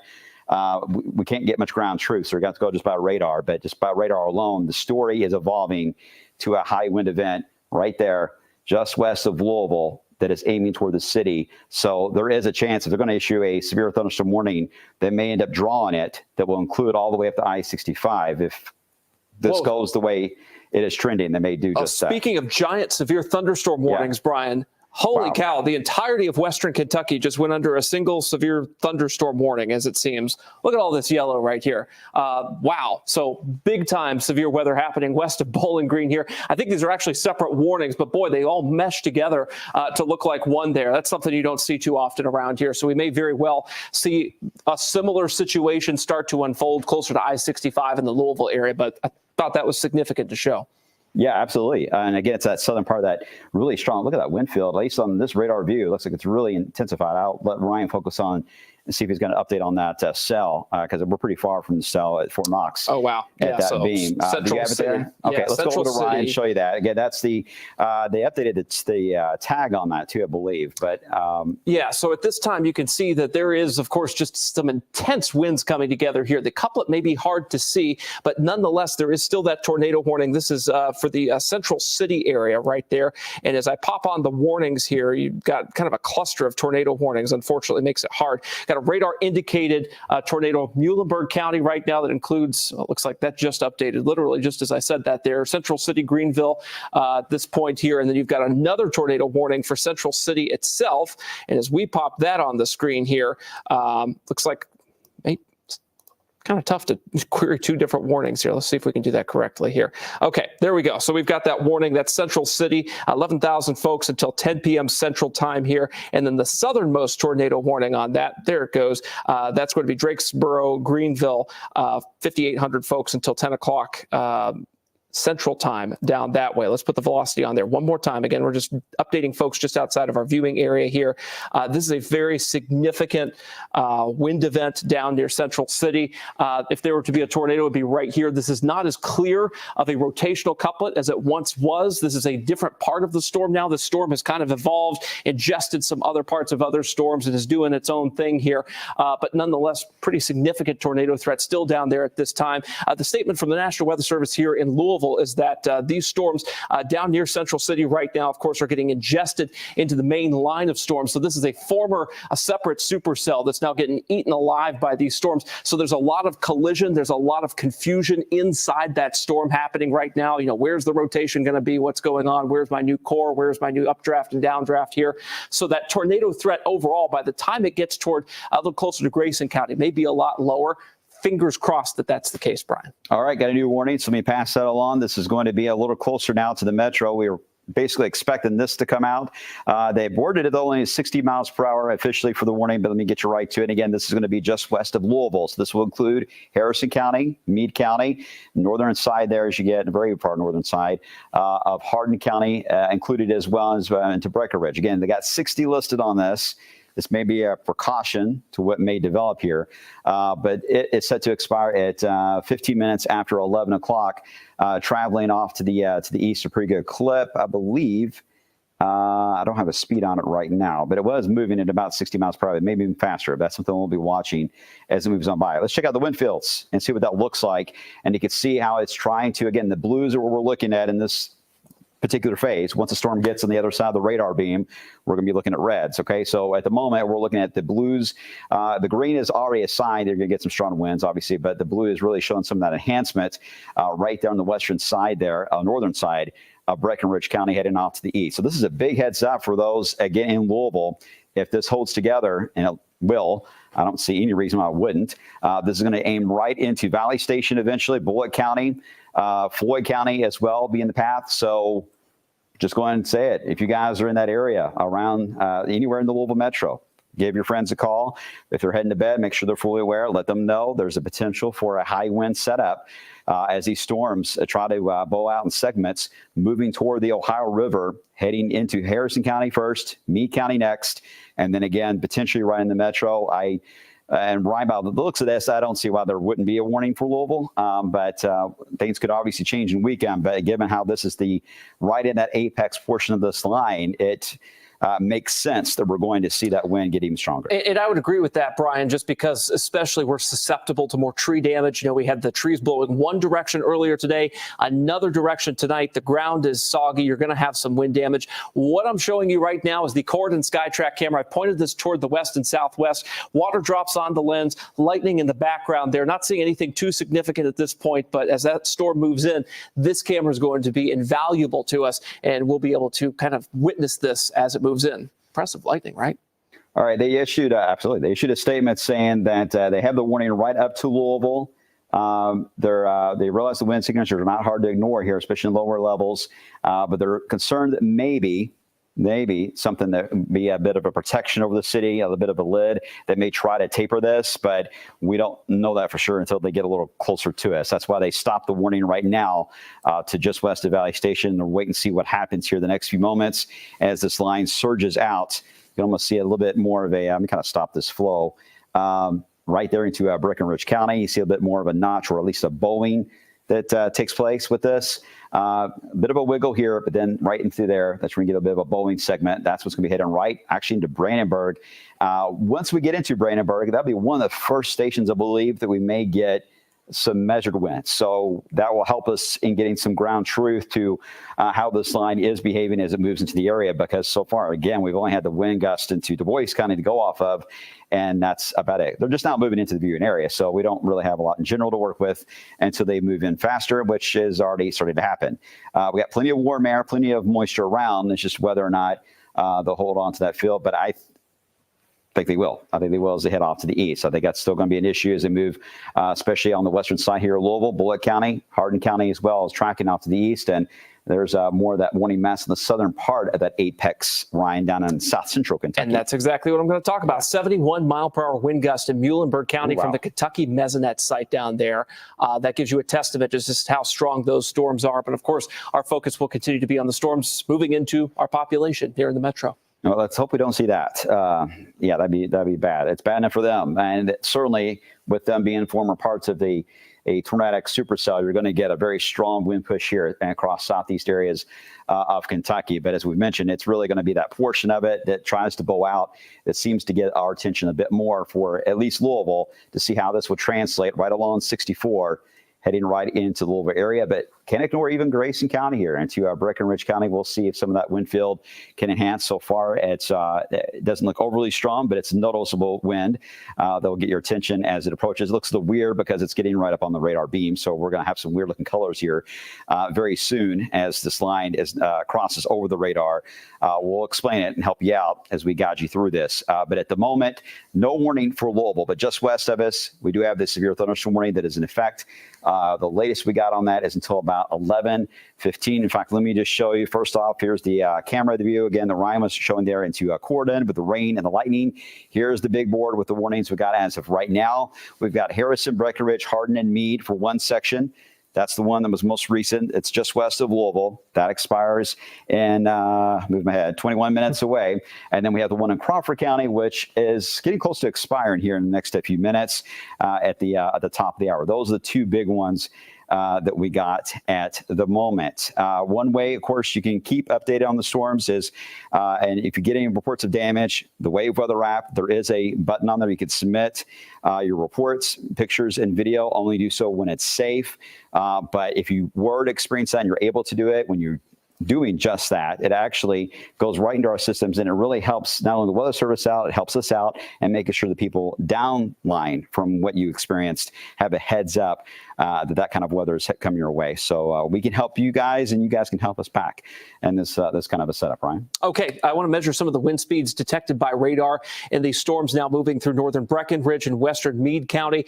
These are moving toward Harrison County, eventually the Louisville Metro area. I have a pixel queried here, one little area near Andyville, Kentucky. That's in northwestern parts of Meade County, 70 mile per hour there. Just north and west of Irvington, 65 miles per hour.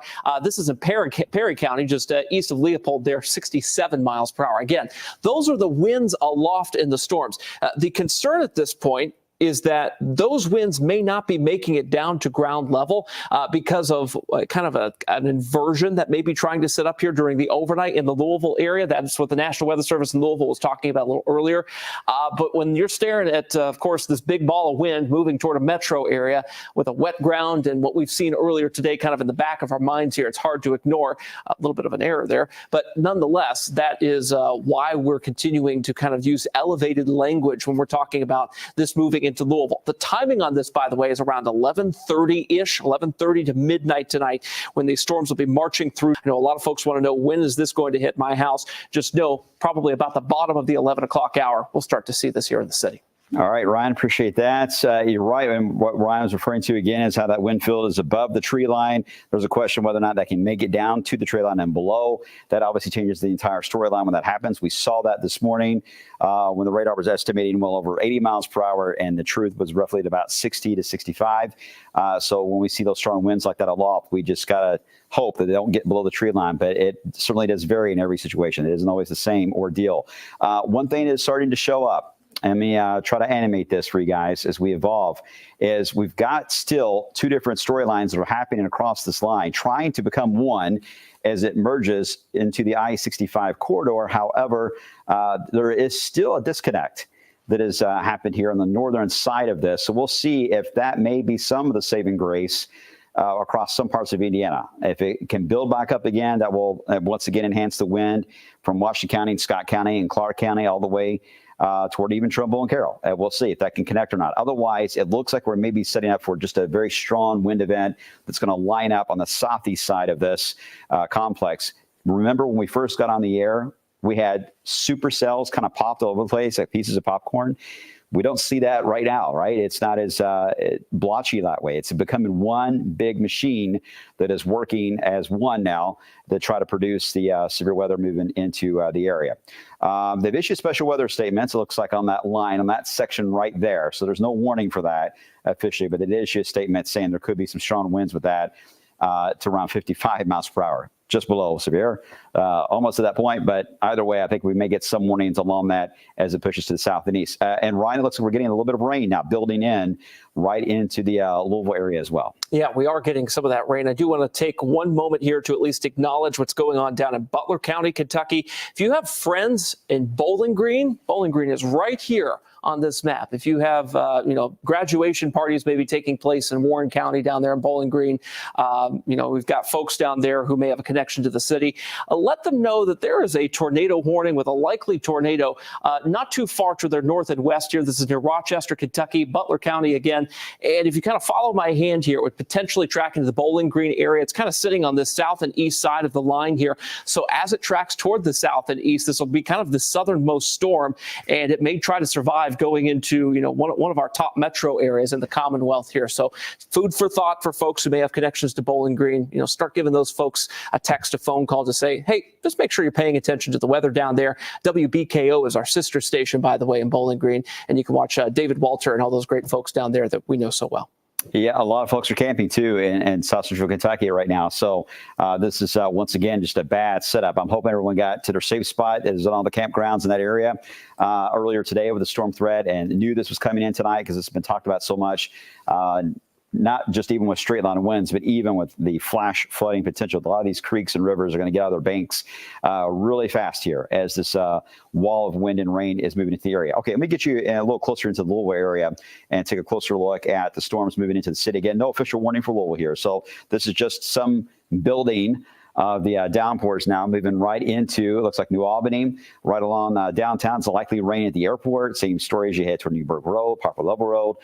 Some light rain so far, and nothing severe in the metro. We're waiting to see what happens with this line, and we stop the radar and kind of get more focal point on that, what's happening in Harrison. I think it's going to be our main issue in the city. What will be when happens when this line gets a little further or a little closer to us, approaching just south of Corden. In fact, let me bring up the wind real fast here real quick, and then we'll get you over to that. You can see the wind field, again, right there, just southwest, really, of Corden, but it's getting right on the radar beam, so it's really tough to see. But it's approaching right into the Louisville area very, very soon. Here is the live camera view. Let me step out of the way. This is in Corden, Indiana right now live, and the rain coming in. This is almost looks sort of like what we had with the E-Town view that you had earlier today, Ryan. We had the strong winds and the poor visibility, the very heavy rainfall moving in. But I know you're checking some of the wind fields there, but so far, again, the worst of that looks to be just southwest of Corden, but awful close. Yeah, and at this time, we're not seeing any sort of actual ground confirmation of these wind speeds in the Corden area, but nonetheless, be in your, kind of a safer place in your house, away from doors and windows. You want to be inside. You're not going to see anything at night from these storms. It's not worth being outside, being a looky-loo at this thing. You want to make sure that you're kind of going through this indoors here. I'm going to show some of the wind velocity here closer to Corden here, and you'll see that we've got some strong winds moving in at this time. We can query down toward Brandenburg, Kentucky on radar, 72 mile per hour winds just above your head. Again, this is not on the ground here, and then 69 miles per hour wind nearby. Brian, you were talking about earlier when we were looking at the E-Town SkyTrack camera as those ferocious wind-driven thunderstorms move through. I remember at one point on our Wave Weather Now live stream seeing debris flying past the camera there, small leaves, chunks of something there. So unfortunately, that is another risk that we face tonight in the Louisville Metro area with these storms trying to move toward us. Yeah, and again, we've talked about how saturated the ground is, and we had that wind gust of 62 miles per hour in Louisville, 65 into Mount Washington. I really think even a 50-mile-per-hour wind gust out of these storms can cause some trees to topple over if they were already impacted earlier today about the strong push of wind. It hasn't been enough time to dry the ground out to really try to get these things to grab a hold of the roots a little more and sink into the ground and hold on. All right, so any tree that's a little more at risk of falling or leaning a bit will certainly feel the impact of even a 50-mile-per-hour wind gust. You really don't have to get to severe limits to see some problems develop out of that. So not trying to alarm everyone and say this is going to be the end of the world here. All right, this is not what we're talking about. But I do think this is one of those setups that can knock your power out and can easily cause additional tree damage or wind damage to your property there. So we want to make sure everyone's aware of this. It's 11:03. A lot of you probably turn the TV on looking for the news right now. This is the news. Is the weather today, and certainly is going to be the setup as we head into the at least the first part of the overnight. This is not going to last until 6 o'clock in the morning. All right, this is going to be just for the next few hours. It's going to be the worst of it, and then it's just rain after that for a while, and we'll calm things down. But between now and that point, we've got to be ready. All right, so what I'm going to go ahead and do for areas northwest of Louisville, unless I kind of see that's the new watch east of us. Okay, so really at this point, a good chunk of Lawrence County is in good shape. You're out of the wind and the tornado potential. Orange County is moved out of it. Du Bois is out of it. You're dealing with just rain. And Perry County, I can clear all you guys out of this. And Crawford County, for the most part, just about in the clearing as well. So we'll start doing that. We'll start clearing out areas that are out of the worst of the severe threat and let you guys know if you want to ease back and get back into your routine and get ready for bed, you'll be able to do that. But again, for the next few moments, it's just ahead of that. We're not going to clear Jackson, Washington County, certainly into Corydon, Breckenridge County, Meade County, down in the Grayson, and points east. We've got to hold on to that damage and wind threat until this race is by. But as you can probably tell, since you've been watching us, if you've been watching since we came on at 9:30, that this has certainly accelerated. Everything's progressing quicker across the area as well. They just adjusted that warning a little more on that line as well. All right, Ryan, you got some of the reports. Now, some of this was from earlier today.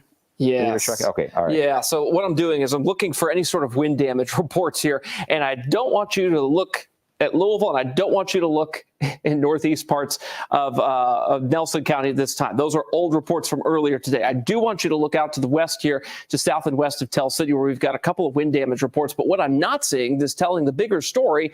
We're not seeing any wind reports, any wind damage reports on MPing from this area of the world right here, closer to Harrison County, Meade, and Breckenridge. There's a couple of things, unfortunately, at play here. One, that's a very rural area, so you don't have a lot of folks who may have that MPing app or the radar scope app to do that. And two, it's at night, so it may be harder to see what has happened outside your window. The sun comes up, whoops, we got a tree down over there. You may not have seen that until the next day.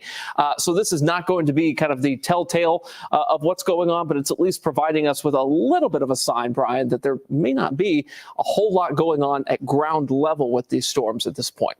Yeah, so when we watch our cameras now, at least help us in telling some of that story as it moves on by. This is in Corydon. The worst is now in Corydon. So this looks to be the max that is hitting Corydon right now is this wave moving on through. If you look at the light here in the distance, you can see kind of the sheets of rain blowing in the distance there. So we'll be watching. We can't see a whole lot because obviously it's nighttime. But certainly you can tell the lightning has been frequent as it continues to move off to the east. And we'll see what happens as that certainly does evolve a little more into the Louisville area here very, very soon. It's going to be right up on the radar beam, so it's going to be a bit more of a challenge for us to use the radar data. Normally we'd have a backup radar to use that is in southeast Jefferson County, head toward the Washington area, but that unfortunately is down. So we're kind of limited on what we're able to show. But here's that strong wind. Let me kind of get a closer view of that. And you're going to see it a little more enhanced either way because it is right up on the radar. So a bit of a skewing that happens there. It is going to show how the potential of the stronger wind is going to be there. So you're going to get little pockets of those darker blues indicating some pretty strong wind. We just got to wait and see whether or not this is going to try to drop down all the way into areas say around Laconia and heading to Dogwood, not too far away from the casino, all the way down to Muldrow Hill, just west of Muldrow Hill, all the way to Brandenburg. In fact, it's now in Brandenburg, so we may get a wind report here soon if it is something significant. If we don't hear anything from Brandenburg, then more than likely we don't have any significant wind out of that moving on by. But it is, again, approaching the Louisville area, and that's one of our main concerns will be just this apex. And once this passes by for Louisville, that's it. All right, we're out of the woods on this round of severe weather, and hopefully for a while. But we've got to get past this, and you can tell by the looping of it how this, again, is kind of just bowing out right across Indiana and central Kentucky. It's got a lot of forward momentum to it there, so that's the reason why we just need to wait and see if some of that wind can get pushed down to the ground level. It's going to take a bit of time to get that data analyzed. But at the moment, that is the only warning, Ryan, that we've got in effect is just on the western side of Louisville. That's set to expire in about 8 minutes. Yeah, I want to do kind of a wide-scale update for you to just kind of show you what's going on across both Kentucky and southern Indiana here. So we've got this big line of storms that's now marching through. A couple things to note. One is that we've got the most severe storms now heading toward the Bowling Green area. Those are starting to surge to the south and east. Whenever you have a big line of storms like this, nature likes to follow the easiest path, the path of least resistance, right? Where's that going to be? It's going to be where the greatest moisture and instability are. That right now is located closer to I-40 in Tennessee, where there's a ton of instability, a lot deeper moisture down there. So these storms are saying, okay, I can go and get some food, the moisture, down in Tennessee. So they're starting to go toward the south now, that southernmost line. What's that doing for us here in Louisville? That is leaving us with kind of an orphaned northern edge of these storms that can still pack a punch with wind, by the way. But I think the greatest severe threat is now starting to trend just south of our area. You see a fresh tornado warning with a brand new supercell in front of that down near Bowling Green. Man, this is going to be a mess down there for the Bowling Green Metro area here over about the next hour or so. I really feel for the folks down that way. It's going to get very intense with the weather down that way. But for here in Louisville, this is kind of the northernmost edge of where we're going to see potential severe weather is right here in the city, right here along I-64. If you are north, basically, of the Louisville area, your risk is a little bit lower at this time. I was also looking at some of the meso-analysis here from the Storm Prediction Center, and it is showing still that the atmosphere over eastern Kentucky is still worked over from the thunderstorms that we had earlier today. That round number one has really affected the atmosphere right here. So as these storms try to march into that less favorable atmosphere over eastern Kentucky, they're going to have some trouble potentially here. Does not preclude seeing severe weather here in Louisville, just means that that chance may be starting to dwindle a little bit, but the proof is going to be over about the next 30 to 45 minutes as these storms truly do move through the metro, and we'll see what kind of reports we get. All right. And Noah said, too, there's a new warning now. This is going to include Louisville. So this is a severe thunderstorm warning. They're going to go with 60-mile-per-hour winds here for this warning. So Louisville now, again, it's a severe thunderstorm warning we're talking about, not a tornado warning. There's not even a tornado tag with this, but it's 60 miles per hour. Louisville, New Albany, Jeffersonville all included in this. In fact, it's 1.2 million people are now under this severe thunderstorm warning as that apex we've been tracking. It's right on the radar beam, so this becomes the challenge now. Will this be realized as it moves into Louisville, and could we get gusts to around that 60-mile-per-hour mark? That's possible. Severe thunderstorm warning to the top of the hour. Your phones are likely going off right now. You're getting the alert. Certainly stay away from windows. Make sure you stay inside. And we're going to be watching this carefully as it moves on by. The potential is there to get winds higher than what is indicated at 60. Can't rule it out as we head through the next hour. But we've tried to give you as much a heads up as we can just to prepare for that potential. And let's hope that the highest wind does indeed try to stay aloft. Now, Ryan Hogue is keeping an eye on that because we're able to take that radar beam and you can see that spin that's happening right there's that little gray cap. That's the radar at Fort Knox. And Ryan's able to gauge some of that wind. Where are we at now on the wind, which I know is pretty high angle from the beam there? Right. So let's go into the Brandenburg area here and sample some of the winds in the storm. 63 miles per hour near Brandenburg at this time. Again, this is in the storm, not at ground level. This is not what we're seeing from a sensor. This is what the radar thinks it's seeing in the storm here. We're getting pretty close to that West Point radar site, as Brian mentioned a little bit ago. West of Brandenburg, 59-mile-per-hour wind. So I think this was a pretty good call by the National Weather Service here not to bring that 70-mile-per-hour wind potential into the metro, but rather a 60-mile-per-hour wind potential. You can see here this very tight line right here, this boundary between where you've got sort of the environmental winds and then you've got the thunderstorm winds kind of roaring in from the west here. So this is going to propagate eastward. Valley Station, West Point, Shepherdsville, folks in Portland, you all are going to be the first in line to see this here. It's only going to take about 15 minutes for it to go in, so probably about 11:30 p.m. is when this will truly get into the metro area here. And we've got a number of SkyTrack cameras, thankfully, that are in this area, so we'll be able to see very closely, very quickly what's going on with those storms as they're moving into our biggest population here within WAVE country. For instance, here's our South Louisville SkyTrack camera. We'll keep an eye on that one. Yeah, well, I got Corden up here still as well. Are you able to punch up? Let's do the one from downtown.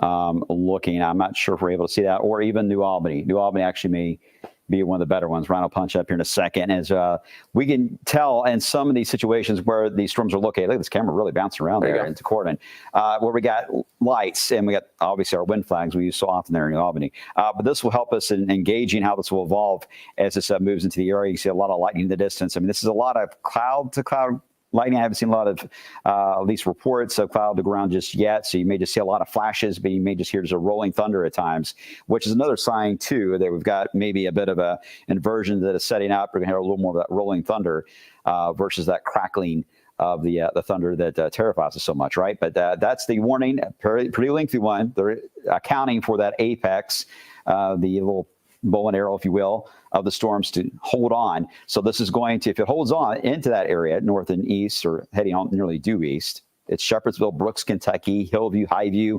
Okolona, Fern Creek, J-Town, over towards Simpsonville, Buckner, Kentucky, LaGrange, even Cox's Creek will be in that. And certainly as you head toward Vine Grove as well, we'll be watching as this moves quickly here off to the east. Again, don't have anything measured on the wind field. Wouldn't surprise me, they may try to go with another warning there on the Grayson County and southern side here of Hardin County. That is getting a little closer to really gusting out. So that may be our next warning. We'll see if that happens or not when it moves on by. Here's your wind fields as we got that switch. You can see it again approaching right into that I-64 corridor, and you're about to see the colors switch over here, and that's going to be something we'll watch. You're going to see pinks. Reds and pinks will be our focal point on the strong winds here very soon when they get to the other side.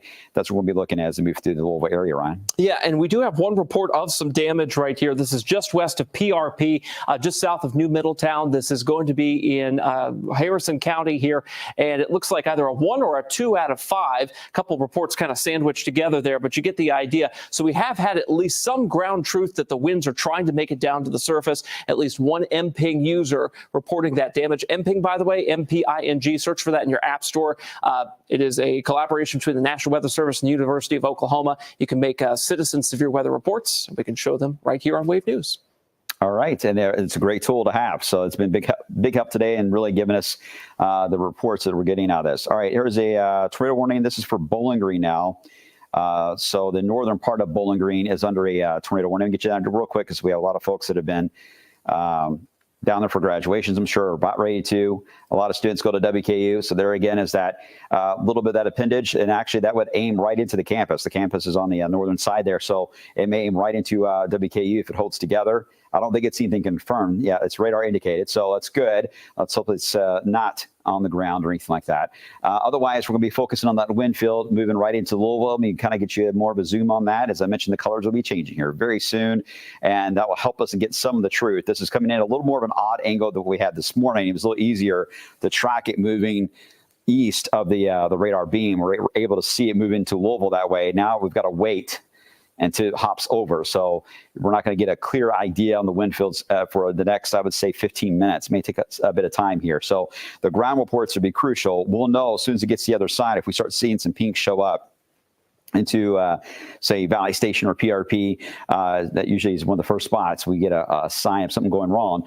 It will show up in that area first. Right now, I'm not seeing that, but still, make sure you're staying away from windows, stay inside. I'm sure that's a given the middle of the night here, but just make sure you're staying weather aware and be ready for high winds to move through. As we mentioned, this is not going to last very long, and you'll deal with a period of rain that will continue throughout the next 2 to 3 hours after this moves by. You'll have to deal with the soaking rain for a while. So it's still going to run into problems of flash flooding even after this moves by, but no doubt in the short term, it's going to be that strong wind that is moving through the area. And Brian, this is still the only warning, right? This complex. Yeah, this is still the only warning at this point. We just got a statement from the National Weather Service in Louisville saying that, yes, indeed, the atmosphere east of I-65 is still pretty worked over from this morning and this afternoon's first round of storms as those move through. But the low-level jet, which is basically like 5,000 feet above our head, it's kind of a very fast wind flow from the Gulf of Mexico that opens up during the overnight hours because the sun is down and not blocking it. That is really kicking in right now, and their concern is that the wind shear for tornado potential is definitely still there. That's why they extended that tornado watch to include all of their counties now, that goes all the way into the Lexington area and beyond. So even though we're not seeing a ton of ground truth to what we have going on and moving into Louisville at this point, the environment is still very much suspect, and we want to make sure that we are treating this delicately to make sure that this doesn't try to amp up over the Louisville area. Sometimes over the heat island, things can get perked up a little bit. So we'll keep an eye on those wind fields. We'll keep an eye on that. 30,778 we got folks a tornado without warning power. now. Tornado warning for several counties here. This is going to be Bullitt County, Nelson, and Spencer and Hardin County now included in this tornado warning. All right. So let me get you, it's on the southern part of where we saw that apex of the stronger winds moving through. So here it is, including Mount Washington into the Waterford Road area heading toward Keynes Church, includes the Waterford community just west of Taylorsville Lake. Shepherdsville is included in that all the way into Radcliffe. This is an observed tornado. Oh, wow. All right, this is an observed tornado. This may be radar confirmed on this as well, but I'll have Ryan check on that in a second. This is to the top of the hour, but again, this is a tornado warning now for the southern side of the metro, roughly from around right there near the radar beam. Let me get you into the velocity on this. We've got a debris on radar with this, right northwest of Radcliffe, little green dot there. I see it right there on the velocity. Yeah. Actually, it is showing up as well. That is the spot that Ryan is talking about. It's located right there just west of the Radcliffe area. This, I think it's right on the radar beam, so it's tough to pick, but that's a good catch on them to monitor that because it's such a small setup. But if that holds together, that's going to track right across I-65 and head right into Spencer County. So let's go over. Let me scan past this real quick, and we'll get into the big board, and I'm going to get you to some of your safety tips. Again, there's that tornado warning for another 42 minutes. It's a lengthy warning for Bullitt, Hardin, Nelson, and over into portions of Spencer County as well. Get into the lowest level of your home. Get into the basement if you have that option. Some of you don't have that option. That's not the important. key, number one, is to get into the lowest level, not the higher level of the home. Get lowest level. After you do that, then find your way into the middle of the structure, the middle of the house or the apartment. Get away from interior, or get away from windows and get into the interior. Get away from exterior walls. You don't want to be around a wall that touches the outside world. And that is going to be the main focal point to try to keep you guys safe, again, as that storm moves on by. There's that tornado warning again. Until the top of the hour, we'll have a, I don't know if we have really a good sky track where we'll be able to monitor that. Maybe Bardstown. We'll see if we can monitor that as it moves on by there. But Ryan, I'll let you focus on the wind fields, and you still seeing that debris signature there. Yeah, so at this point, I'll get to right where the couplet is because we just got a fresh scan here. This is near Dietz Acres. This is going to be just north and east of Vine Grove at this time. Pitts Point, this is going to be very close to you. This is now crossing 31W, just crossed 31W, I should say here. We're in of course, into northern parts of Hardin County here. This is the Bullitt County line. So if you are in Bullitt County, get into your tornado safe place immediately. We're looking for the debris on radar as well. That popped up there for just a moment. And as we kind of back up the radar, it's tough to see because it's in a noisy area, but I do think it's still there, and I'm going to circle where it is. It's right here near Dietz Acres, because if I kind of back it up one scan, boom, there it is. I think it's still right here, just east of 31W. This is tornado debris on radar, tornado safe place right now. This is one of those spin-up tornadoes. We were literally just talking about the environment for tornado formation, and this happened. So we are definitely tracking this now into northern Hardin County, into Bullitt County, and of course the extreme southeastern part of the Louisville Metro. This is a very wide, or a very long, I should say, tornado warning, encompassing a very long time, Brian. So we're going to be on the air with this for a while. Okay, I'll ask to see if we can check with the newsroom as well, so if we can find out if there's anything taking place there into northern Hardin County, if they report anything near Fort Knox or Radcliffe when that passed by, because that's going to be obviously a big concern we're going to have. Let me get you into some of the communities here that we're going to be tracking over the next few moments as this moves right across Bullitt County there. So again, this is the little apex. There's the Dietz Acres, then there is Dixie Highway, 31W on the western side. So let me get you onto the velocity. If hopefully it'll still show up there. We'll see if it does. Okay, it's a bit of an impingement. It's hard to really see on this. Let me get you a little closer on the zoom. And again, it's just east there of Dietz Acres, right across northeast side of Radcliffe. It's on the eastern side here of 31W. So if it's still able to spin back up. Now, there is some concern that it may have lost that rotation and may try to gain it back again rapidly. It's an environment where it can do that one or two times potentially. So East Spring Street heading toward the 7th or Main Range Road all the way to the 7th Armored Division Road. Stills Range is one of the spots too that could also be in the path and kind of get you a little bit ahead of the game, a little bit more to the east. Again, if it's still producing one, we had observed there for a while by radar. There's Broomfield Range Road. There's Main Range Road again, tracking off to the east. And as we head a little further into Bullitt County, that's where we're going to run into some problems there as you're traveling off to the east at all the way to really Mount Washington. If it were to hold together, that would be a concern. It's in a really rough spot, but look at the, actually, let me get back to that. Hold on one second. The wind field right now in the northwest side, actually just outside of the warning into southwest Jefferson County is ramping up. So we can certainly see some very strong winds that are showing up. This is part of the severe thunderstorm warning. We mentioned for some reason it always seems to be like Valley Station and PRP that's the first sign we get of the pink colors that show up, and we're starting to see the signature there. We'll see if that holds. But this will be tracking over an area where, again, it's nothing but trees. You got the Jefferson Memorial Forest there, so we're going to have a bit of a delay, but it will pass over Ollie International, so we'll know very soon, at least an idea of some of the wind field. Then it'll move into Okolona and Hillview in the next few moments as well. But there is a bit of an uptick. In some cases, you can get quick little spin-ups in this kind of a setup as well, even north of the tornado warning section. So I don't want to alarm you guys saying that it is going to happen, but I want you guys to be fully prepared because this is an environment with this kind of setup. Boy, it changes really fast. So you just got to be ready for it and hope that it doesn't do what it has the potential to do, and it moves on by, and we can calm things down, and which is going to happen here very soon. We're going to be able to relax, but at the moment, we've got, of course, the storm coming through across areas of, again, just on the southern side of the metro, but even in the metro itself, strong winds moving across Jefferson County that will impact the same areas that had the high wind earlier today, Ryan. Yeah, we are tracking these storms not only with radar, but also with the SkyTrack camera at Kentucky Kingdom in South Louisville here. I've just pointed this thing toward the southwest. It's loading. There it is. It'll go into motion here in just a moment, but you get the idea here. We have seen several lightning strikes with these storms now moving through into, there we go, just skirting south of the Louisville Metro area. So we'll be able to see some of the lightning. There was a strike there. So we've got some eyes on this, but these spin-up tornadoes are so tough to see when it's at night and when they're wrapped in rain like this, Brian. So we'll continue to monitor. They did add tornado possible now to Louisville's warning for that very reason, I think, that we were talking about. So that's a change just came in a few minutes ago. So again, it's still a severe thunderstorm warning, but they have added that a tornado is possible that could develop right on the apex of this line that's moving through. So I know we're not ignoring Bullitt County and you guys in Spencer County. We're watching carefully, but I also want to make sure that everyone in the metro here, Okolona, Hillview, Brooks, Kentucky, Heritage Creek, all the way down into, I mentioned Brooks and Fern Creek. You guys are just kind of staying weather aware as these little signatures of pockets of stronger wind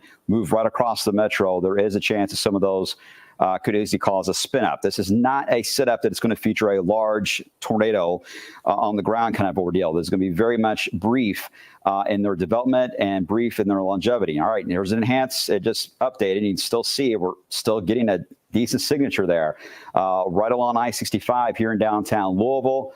We can hear the rain at least. In fact, do we have our tower cam? Is that able to be punched up in the control? I'll give them a second.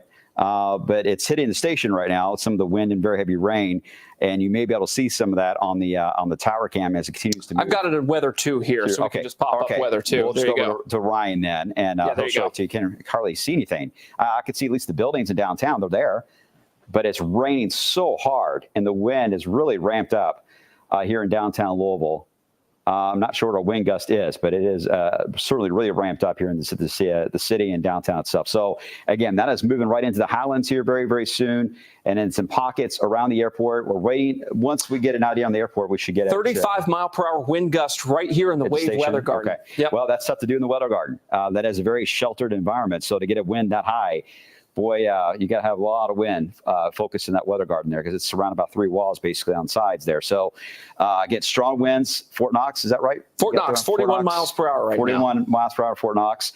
So again, these winds moving right across the airport. They're about to cross the airport. So once we get the updated number, it should pop in this banner here very, very soon. If we don't see it before, I got a feeling that'll be the case. Again, that's not a tornado warning officially in Louisville. That's just the potential. Once we get a little closer to the tornado warning side, really, I don't see as much of that rotation and that apex as I did before.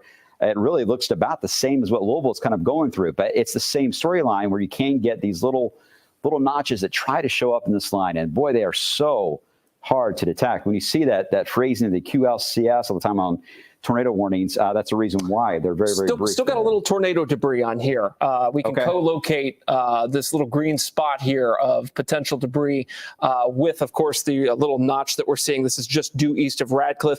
Lebanon Junction, tornado safe place right now. This is what's moving toward you. This will likely cross, of course, I-65 here in pretty short order within about the next 10 minutes here, Brian. Yeah, and they have just updated it to radar indicated instead of observed now. So right now we're still looking at just the radar signature that's giving us a signal that there could still be a regeneration. Happen fast. They can really develop in anywhere along that line. I really think Louisville needs to be in the same boat here as far as what I'm trying to communicate to you guys.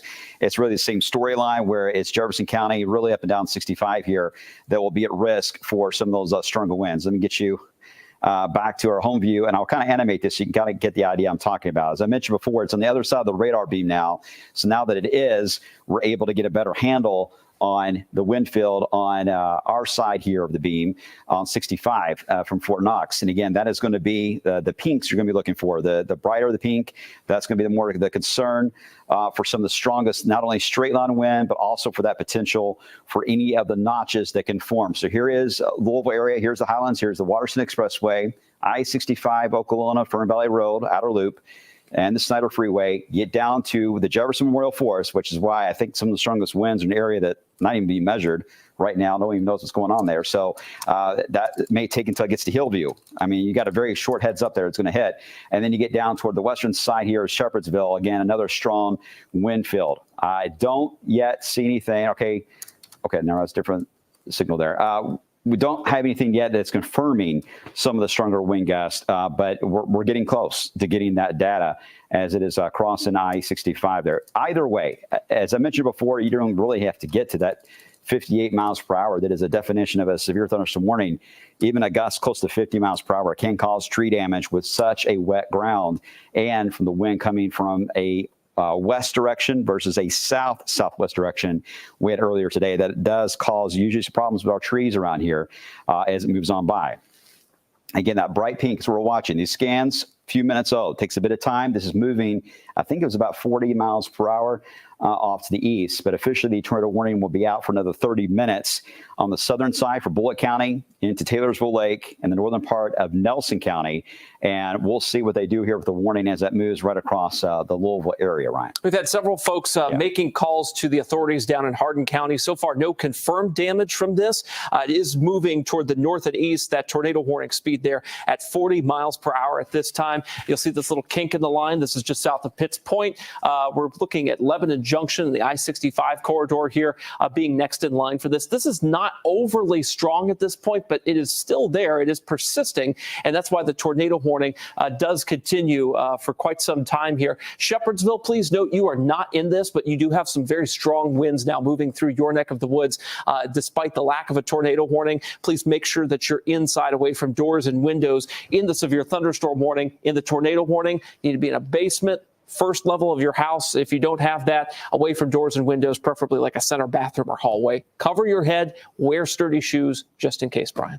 Yeah, exactly. Especially when you get debris outside, you don't want to be walking around this. Hopefully you're not out in any way, but that is certainly one of the risks there. So Ryan was talking about that little notch that's still showing up as we move across portions of Bullitt County. So anywhere along this line, that is possible, but still very strong winds passing through. I didn't see the temperature updated at the airport, but I didn't see a wind change. At least it didn't get to the threshold of being anything significant. So that's interesting because it is now past the airport, now heading off to the east here. There's Shepherdsville. Here's Mount Washington. Let me kind of stop this as it moves on by. And again, it's crossing I-65 right now. Some of the stronger wind gusts are right there east of 65. Let me zoom in on that. Maybe very close to Highway 44, the way it's looking, was where that is located at. Hold on one second. My system's kind of gone nuts on me here. All right, here we go. Kind of zoom back down there. There's the Fort Plant, Fern Valley Road. Strong winds. There's GE, Moore High School. There's Fern Creek, McNeely Lake. And then again, you get all the way down here to, well, it's just north of Highway 44 that we're tracking that strong push of wind. This is where we could get a wind gust that could be over 50 miles per hour. Wouldn't surprise me. Maybe close to that. Ryan will maybe be able to query that and see, but at least that's the strongest we see on the signature right now. But it's tracking right toward Mount Washington, heading right in that apex there of northeast Bullitt County. And Ryan, what do you got there? Yeah, so right now moving toward Lebanon Junction, 64 mile per hour winds on radar here. Near Shepherdsville, we're querying 48 mile per hour winds. I'll try one more query there to see if we can get a stronger speed, and indeed we do. Looks like 54 mile per hour winds there. Just north of Lebanon Junction, 56. So at this point, these are very close to severe limits, either just over or just below that. 58 miles per hour is the threshold there, but these very well could be making it to the ground at this point. We are still waiting on ground confirmation of that. Again, 41 mile per hour gust at Fort Knox, and we had our own 35 mile per hour gust measured at a little weather station out in the WAVE Weather Garden, surrounded on three sides by a building, which is pretty significant. So we'll continue to monitor for wind reports there and see what indeed takes place as these storms move over the I-65 corridor. Okay, let's hope these blow on by here and don't cause us any major problem. That'd be nice. We've had enough of that today and enough for a while. All right, wind updated 48 miles per hour. So it's below severe limits, but it is up there. And it certainly can cause some tree damage and even branch damage, of course, as it moves by. So 48 miles per hour for Ollie International. That's the number we got. Takes a little bit of time to come to the system, but that is what was measured. So that would be roughly what to expect as this moves on by, now that we got an idea of how this is going to balance out for us. And again, some of the stronger winds painting there right across portions of Highway 44 as you move into Bullitt County, all the way into southern Jefferson County, into Bullitt County, I should say. And then as you head down toward 65, the Clermont area, getting closer to the tornado warning side, right there at Lebanon Junction. Now, this is where we've been tracking. At times, still got this notch that just doesn't want to go away. It's not a very well-defined one, but when you get these weak little spin-ups, they really don't get much more of a defined look than this. They're very, very odd looking, but just enough of a hint there, Ryan. Okay, Meade County reporting numerous trees down at this time. All right, so, excuse me, that's where the line passed through there. Do we have a time on that? We don't have a time on that at this point, but I think we can back up the radar here and kind of extrapolate that out ourselves. Sure. So let me back it up for us here, and I'll make that determination here. It looks like it's around 11:03-ish, if I had to guess, when that's moving through Brandenburg with those numerous trees down at this point. Numerous trees down in Brandenburg. Okay, well, that was when it was really approaching that. Yeah, it's been a while since we've had that, but again, it went into that cone of silence area of the radar, so it took a bit of time to get some data on that. But this is still where we're watching for some of the stronger wind fields that are trying to build across the area. Roughly 40 to 50 mile per hour winds look to be the case here on this. You could get some isolated stronger, and you'd still get a case where you can get an isolated tornado that can develop along it. Right now, with it being a little more of a straight up and down line, I doubt you're going to get much of a spin there. But Bullitt County, when you try to go against the flow there and you get a little more of a notch or a wiggle in the line, then you start to run into issues where you can get a brief spin up there. But we only had the one observed moment on the radar where the radar screamed, basically the weather service said, hey, we're indicating debris here. There's something going on. And a tornado warning came out because of that. But it only lasted a few moments. I really didn't see much more than that as it passed on by there. So I'm hoping this will continue to try to weaken down, but still a decent amount of wind is passing through the area and very heavy rainfall. Hopefully the ones that they're driving this mess, because it is just pouring outside. Horrible visibility. We've seen that pretty much with any of these events today, but certainly with the setup tonight. So that tornado warning officially is out until we get to the about 20 minutes or so, until the top of the hour. We'll let you know if they decide to make any more adjustments to that or cancel. It's a little more ragged looking than what it was, but interesting to see the cells that keep popping out in advance of this, indicating some of that wind is maybe trying to gust out a little more and more further to the east of this apex, which is pretty likely and a decent sign. And we may hopefully get into a weakening trend here soon with these line of storms to move by. The lightning count is within this range that you're looking at right now, and it's coming in at about 40 or so strikes in the past 10 minutes, which is not a lot. It's only scatter lighting, and most of it is cloud to cloud, just really bright flashes. If you don't have power, I'm sure it's kind of ominous right now. Everything in the house just lights up real bright, but that's the main issue there with that, and the wind and the heavy rain moving through, right? Okay, as these storms have now moved through a more populated area, we're getting several more reports from MPing, which you can find in your app store. It's an app you can upload damage reports to, and we can show them right here on TV. But you'll see Southwest Louisville, at least 3 separate reports of between 1 and 3 out of 5 here. You'll see that one of these is like power poles snapped. That's a little bit closer there to Dixie Highway, just before you get to Shively there. So we'll monitor for confirmed damage reports out of that way. Again, this is just someone who went on their phone and said, hey, we've got this level of damage in my neighborhood right now. It's that orange that you see there. So, of course, we're going to be making some calls to Metro Safe to see indeed what may have happened down that way in Southwest Jefferson County with some of the damage reports we're seeing from this second round of thunderstorms here. Yeah, it doesn't look to be as many or as level upgrades on the reports as we saw with the first round today, which is good, but still the wind is getting everyone's attention. But we know that. We heard it here at the station. We saw it measured already, and they are going to still continue with that tornado warning. So they're going to keep with it. Shepherdsville, they have it listed near Shepherdsville. Shepherdsville is not in the warning, but it's just east of 65 is the official tornado warning that is out. So you guys around Radcliffe and Hardin County area have been cleared out of that. So really right now it's going to be just the eastern side of Bullitt County, just south of Mount Washington. As you go down the hill on the other side there on Bardstown Road, that is where you're going to run into that tornado warning again. That extends just west of Taylorsville Lake. Let me check out the wind fields. Keep an eye on that as it moves on by. I still think that even some very strong wind gusts are going to continue there in Louisville. So I think they'll continue that warning for a while. I don't see any reason why that would be let go, but still just be careful. Traveling, if you have to venture out, I just don't recommend. If you can, just stay at home and don't get out in this mess, because water covered roadways is going to be one of the bigger issues, because we've been noticing several flood advisories and flash flood warnings are coming out further along this line down the road here. So I think that's going to be another issue we're going to have as we head to the next few moments. All right, get you to some of the communities we're talking about that continues right now. We don't have any definitive spot. We don't have a report of a tornado that is on the ground or anything of that nature. Right now, we got just radar indicated that we're getting as the line is moving east of I-65 around Lotus. There's R-8245 as you get a little closer there to the distilleries. Then you get Burnham Forest area. Then there's High Grove. And you got, again, strong winds tracking in your direction as well off to the east at a good clip. This radar, it takes a few minutes to update, so it's more than likely already to the other side of what I'm showing you. It's probably already into High Grove, all the way down to near Samuels, Kentucky, and in Cocks Creek, and not too far away to the south. As you get closer to maybe even Samuels Field, that's probably the issue. So let me get back to the home view and show you again the entire line.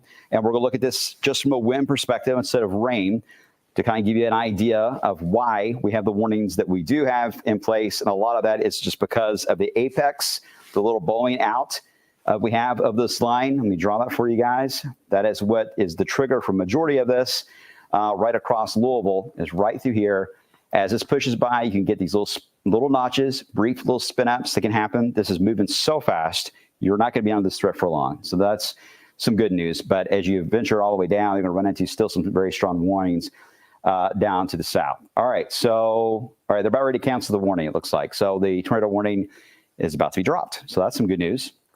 So that would just leave us just the severe thunderstorm warning only for the metro. And really, it's 65, east of 65 is what we're talking about for some of those stronger winds. All right, let me get you to the other warning. This is going to be in our very far southern sections here into Hart County. Just want to mention that because we've they've been tracking all the storms down into areas right around Bowling Green and looking at the tornado warning set up there they've had the past few moments. All right. So that's the latest there is the severe thunderstorm warning. Still a tornado possible, but we'll watch and see what they do with this tornado warning that is in the Bowling Green area. They've got it listed at 60 miles per hour heading. It takes about 30 minutes or so to really get to that warning area to the south and east. Again, that is just outside of wave country, but it does include Hart County, Munfordville, along basically all the way down to about Glasgow, Barron County, into Allen County, Kentucky. So that's just kind of an update as we are tracking the southern part of that line as well. So we're almost through this, guys. I mean, this is moving in fairly fast and moving out fast. That's a good thing for all of us. We just don't want to deal with this mess all night. So right now, it's just really going to be that strong wind in that little apex portion of it. And we'll see if that can power up a bit more of a wind field into E-Town. We were mentioning southern Hardin County earlier, looked a little odd, and where its placement was, we could get some enhancement. That is still possible. The warnings may try to connect across Nelson County down through LaRue County in the next, say, 30 minutes or so, Ryan. Okay, just got an update from LG&E here. We have added about 6,000 customers in Jefferson County to the current power outage. So these storms are causing the power outages to expand in Louisville. So we're now up to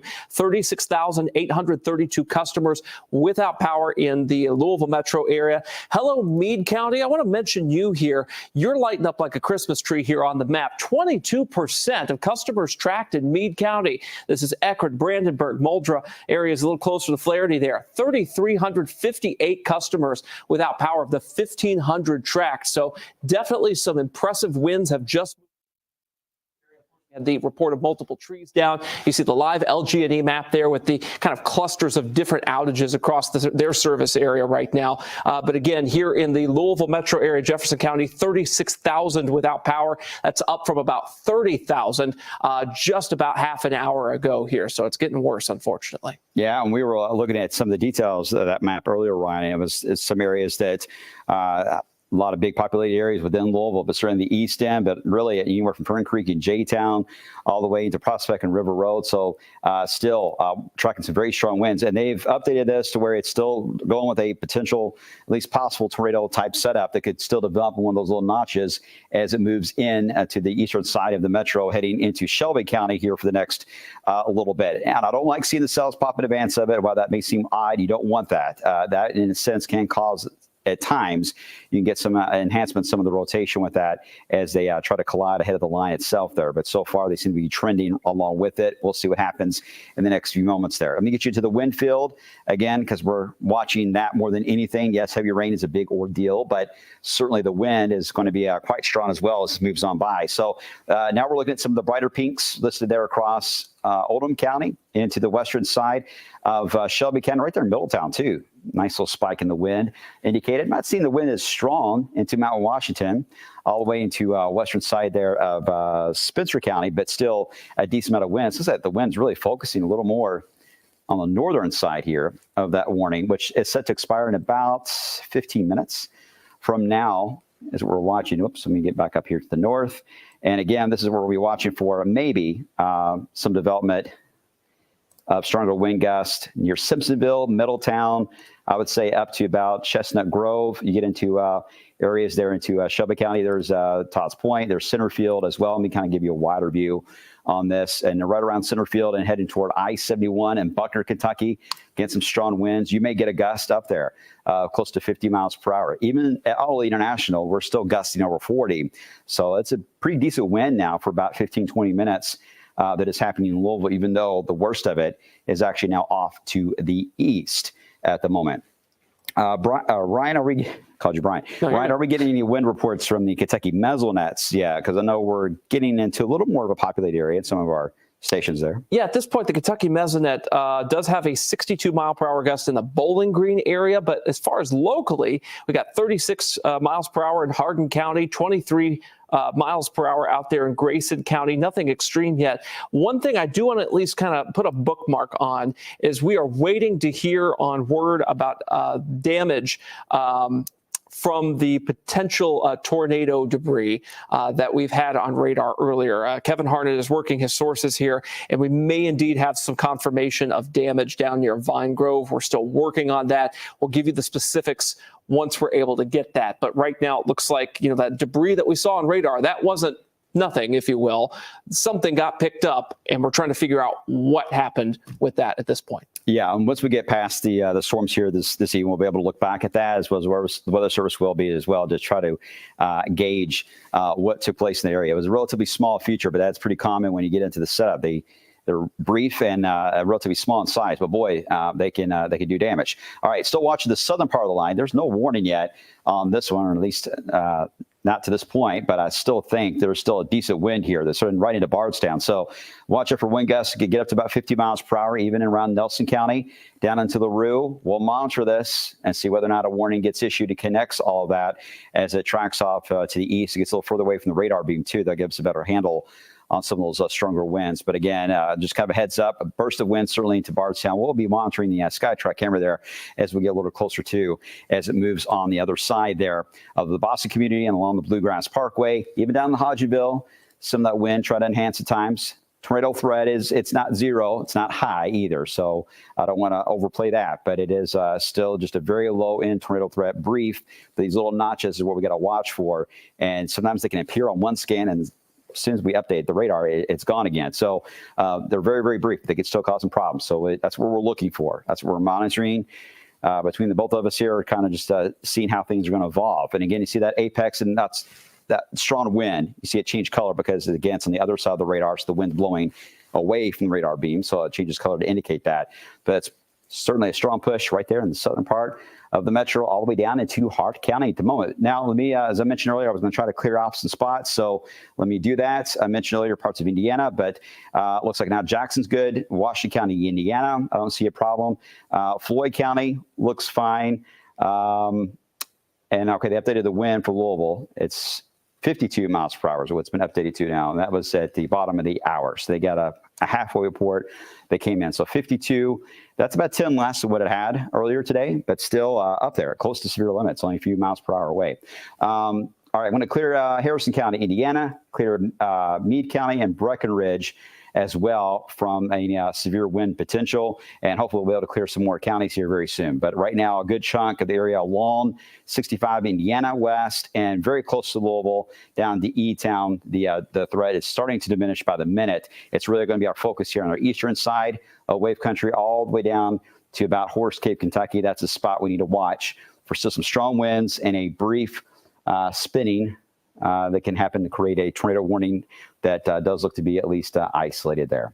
And they're clearing off some of that watch too, it looks like, tornado watch. Some of those counties I just mentioned are already being cleared. So again, better news by the minute here, guys. We're almost there. Hang tight. We still got another official 10 minutes or so here on this severe thunderstorm. We're going to be watching carefully, Ryan. Yeah, I just got a video from a viewer here. Thanks to Erica sending in a photo or video, I should say, of some violent wind moving through the Corydon area.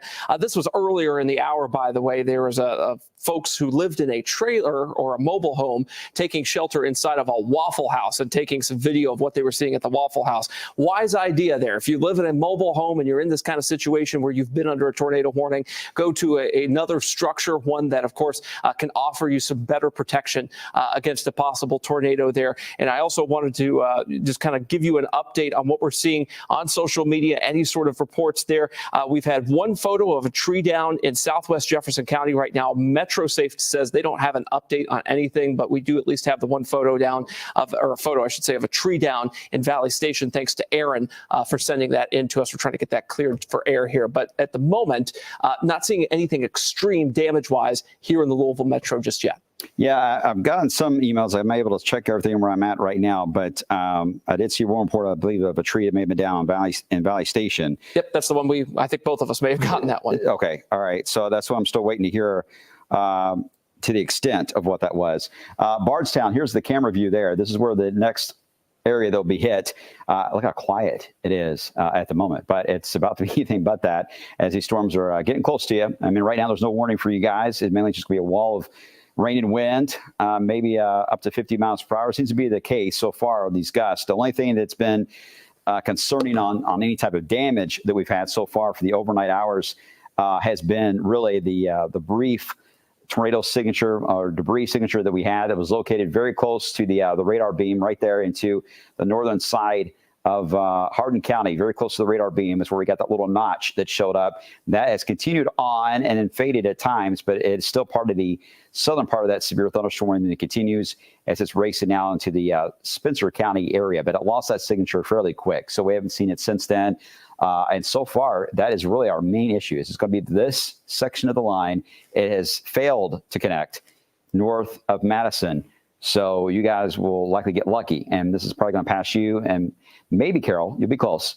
I'm getting by that without having to worry about anything that could turn severe. But as long as you're on the leading edge of this entire complex, you still got to be weather aware of that potential for a warning or two. But we're almost there. This is really the last.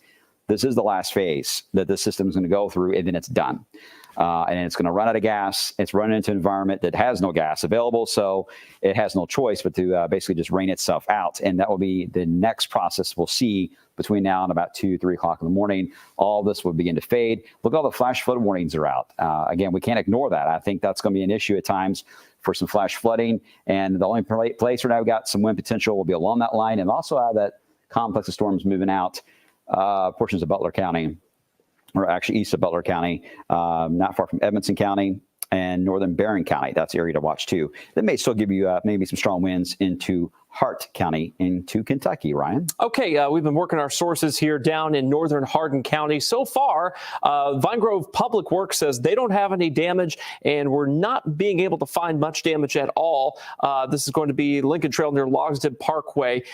So we're not seeing a whole lot out of that little tornado debris signature that we saw. Again, that may be so minute and may have gone through such an unpopulated area, maybe some trees at best there, being, kind of inhaled into that storm. So we'll continue to watch for those reports as they come in. But at this point, we have nothing significant from northern Hardin County, which is a little bit surprising given the signature we saw earlier. But given how rural it is there, that might make sense. Yeah. Very much so. And again, we're trying to get a lot of things confirmed. This is the tough part, is when you get to this time of night, especially on holiday weekend, it's tough to get as many reports in to confirm things as what we would have like earlier today in the daytime period.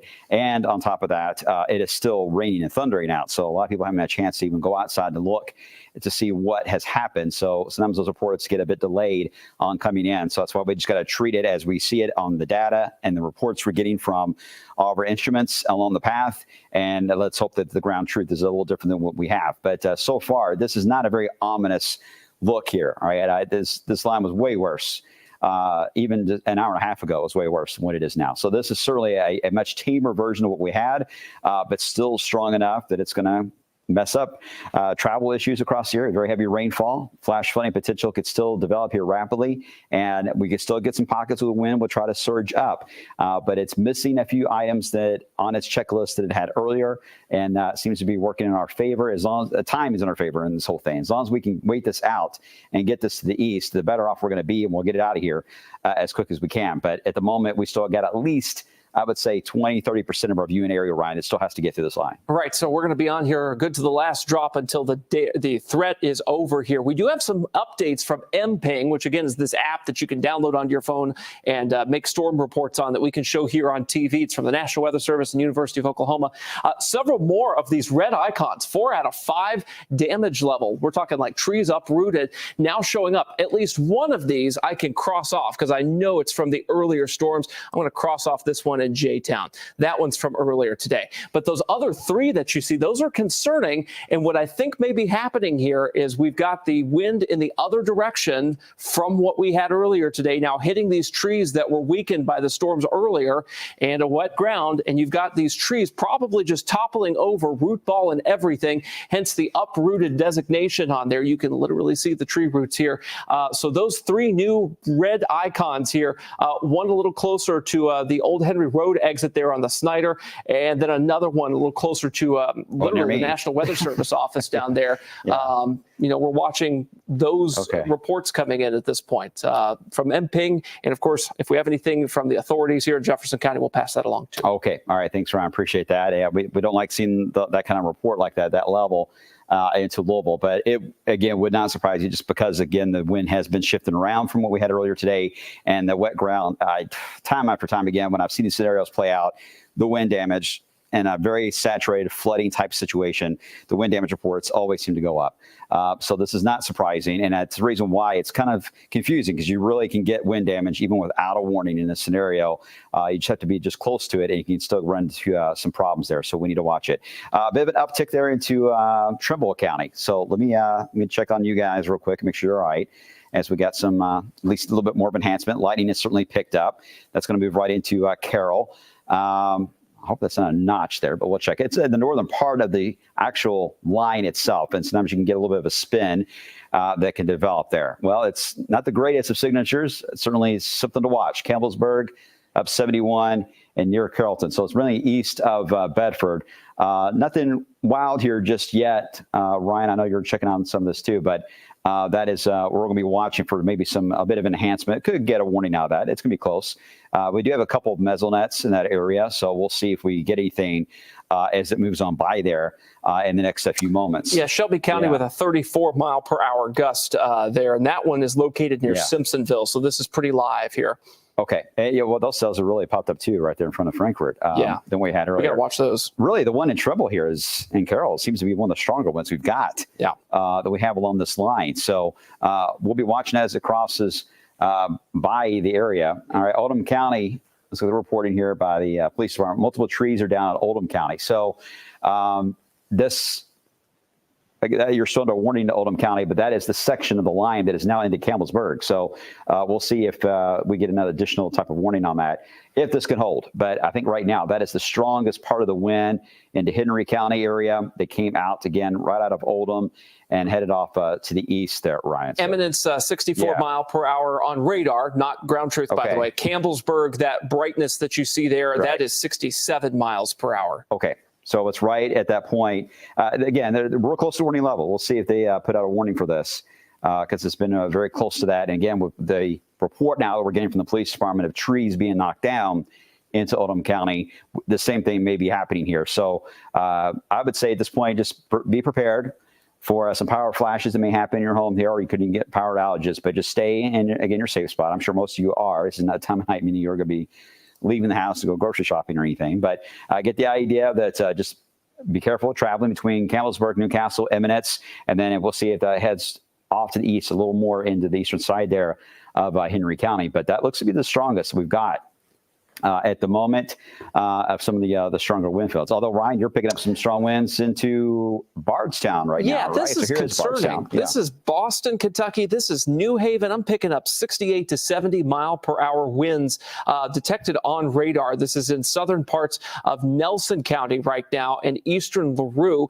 So we're going to watch that very closely. It's possible we could get a downstream warning from that if the National Weather Service believes that's going to make it to ground level here. But the issue is are those winds actually getting down to ground level at this point and causing damage? That remains to be seen at this point. That's been a kind of a questionable spot that we've had here for a while on being close to warning level or not. So we'll see if that holds. It's interesting. It's trying to uptick again on the eastern side there. But again, that's the area that Ryan's talking about, just south really of the warning that we're tracking. But nothing too ominous was into Bardstown, which was good. But still, as the line's crossing into the areas around New Haven and off to the east, looks like they put out a special weather statement anyway for Henry County area. For the strong wind potential there. Again, roughly around 50 miles per hour. But right around Bardstown, New Haven, there's Howardstown. That's a spot that they're watching that, again, could have some strong wind gusts. The lightning count is not very high. That has certainly decreased over the past few moments. And I think that's it on warnings. Let me double check. But I think we're out of the warning level right now. I hope we can stay at that level because we only have just a little bit longer to go to get this by here, but this should expire in less than 60 seconds. Actually, less than 30 seconds, this will be expired. So at the moment, when we get to the top of the hour officially, we want to have any active warnings at play, but we're not entirely out of the woods yet on this. We're almost there. Just got to keep an eye on that area. Again, roughly around Carroll County, eastern side of Henry County, eastern side of Shelby, heading toward Frankfurt. Also eastern side of Spencer, Nelson County, Marion, Washington, into Kentucky, and then Greene, Taylor, and Adair, and southern LaRue. So that's just a southeast slither that we need to watch.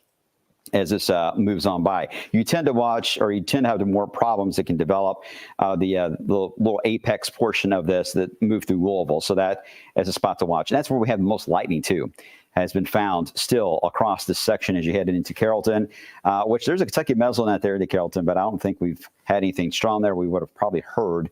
No, 5 miles per hour. Okay, yeah. So it may be missing it altogether, or it's really, really tame. But either way, it's past through there, and there's the eminence area. We have also, I think, a gauge in eminence, so we'll find out and when it passes there shortly. Same in Shelbyville, heading toward Waddy, Kentucky. We may get some data on that. And then in Bardstown, we may get some data. But so far, we have someone that helps us in reporting a lot of that data from the Kentucky mesonet, and they have not stated anything that is alarming yet. And we haven't had any reports of damage in the past few moments as these storms move on by. But Ryan showed you a second ago where we have reports of at least some trees that have either been uprooted or at least some type of damage that has happened in Jefferson County alone, Ryan. Yeah, and then we also have a report near Fort Knox, a tree down on Shepherdsville Road and Battle Training Road. That's about the only report that we can confirm from that area where the tornado warning was earlier. And I do want to show you the Bardstown SkyTrack camera because the storms, the kind of the meat of those storms is now moving through there. Put an arrow where that's at. And you'll notice that the flags there kind of on the left side. In fact, I can draw on this and I'll be able to show you exactly where I'm looking here. Right there. Check out those flags. See, they're waving, but they're not going absolutely nuts. It's raining in sheets. There's lightning there. None of this screams severe thunderstorm to me right now, which is good. And this has been one of the spots we were checking in Nelson County. So I don't think, at least in Nelson right now, at least Bardstown in Nelson County, that we've got severe wind gusts making it to ground level right now. So it's good to always have the ground truth. The radar's great, but a pair of eyes or a SkyTrack camera is always the best thing to have. Exactly. And normally at this point, guys, we don't have any warnings. We would be back to normal programming, but at the moment, we don't have any special programming going on for with NBC. So that's the reason why that we're trying to just do a service to you guys and making sure that you're aware, put some minds at ease. It's been an active day today. We've been talking about this day for over a week. We're now at the tail end of this entire threat, which is good. So we just want to make sure that you guys are aware where we stand on this as we are now crossed over into officially Memorial Day now at 2 minutes after the top of the hour. So we'll see what happens here as this crosses the Bluegrass Parkway the next few moments. Let's try to cut down any of these cells that keep trying to pop in advance. You don't want that. So hopefully those will stay away from the main line. They don't want to merge together, but certainly still keeping that strong wind field. Lightning count within this view, 57 current strikes that we've got rolling through the area, and still getting winds, by the way, of over 30 miles per hour into Louisville, even after the storm's already passed by. So it's windy outside, windy and rainy, just mess out there. There's the line in motion. There's a little bit of a bit of a merger right there. Looks like it may have happened southeast of Shelbyville. I'll look at that here in a second. Not as much lightning there. If we had a lot of lightning concentrated there, I'd be a little more worried, but I don't see that. Same with the little small cell that has popped up in advance there into Washington County, Kentucky. Otherwise, most of your lightning seems to be a little more down to the south. So let's get a little closer view. Let's go into eastern areas here of Shelby County, watching that cell as it moves on by. No warnings right now. All those expired as of the top of the hour. This is the area that we're watching as we head along US 60 and I-64 here southville. Let me stop the radar so you can see what's going on. And again, that's tracking Red River Figs heading toward Mount Eden, Kentucky, heading just south of Grafenberg. And you can see there's G, Kentucky. We got the strong wind field pushing in not far from Mount Eden. And that strong wind field is what we need to watch. We'll see if we can get a gauge on that. Hold on one second. As it moves on, it just moved past Little Mount. Pretty good wind in that area. So I would say close to about 40 to 50 miles per hour in some cases there as it moves on by. And certainly on I-64 there, but nothing official has came into play as of yet. But still, you can get those gusts that can surge upward, and that's what can catch you off guard. Here's the wider view of the wind field.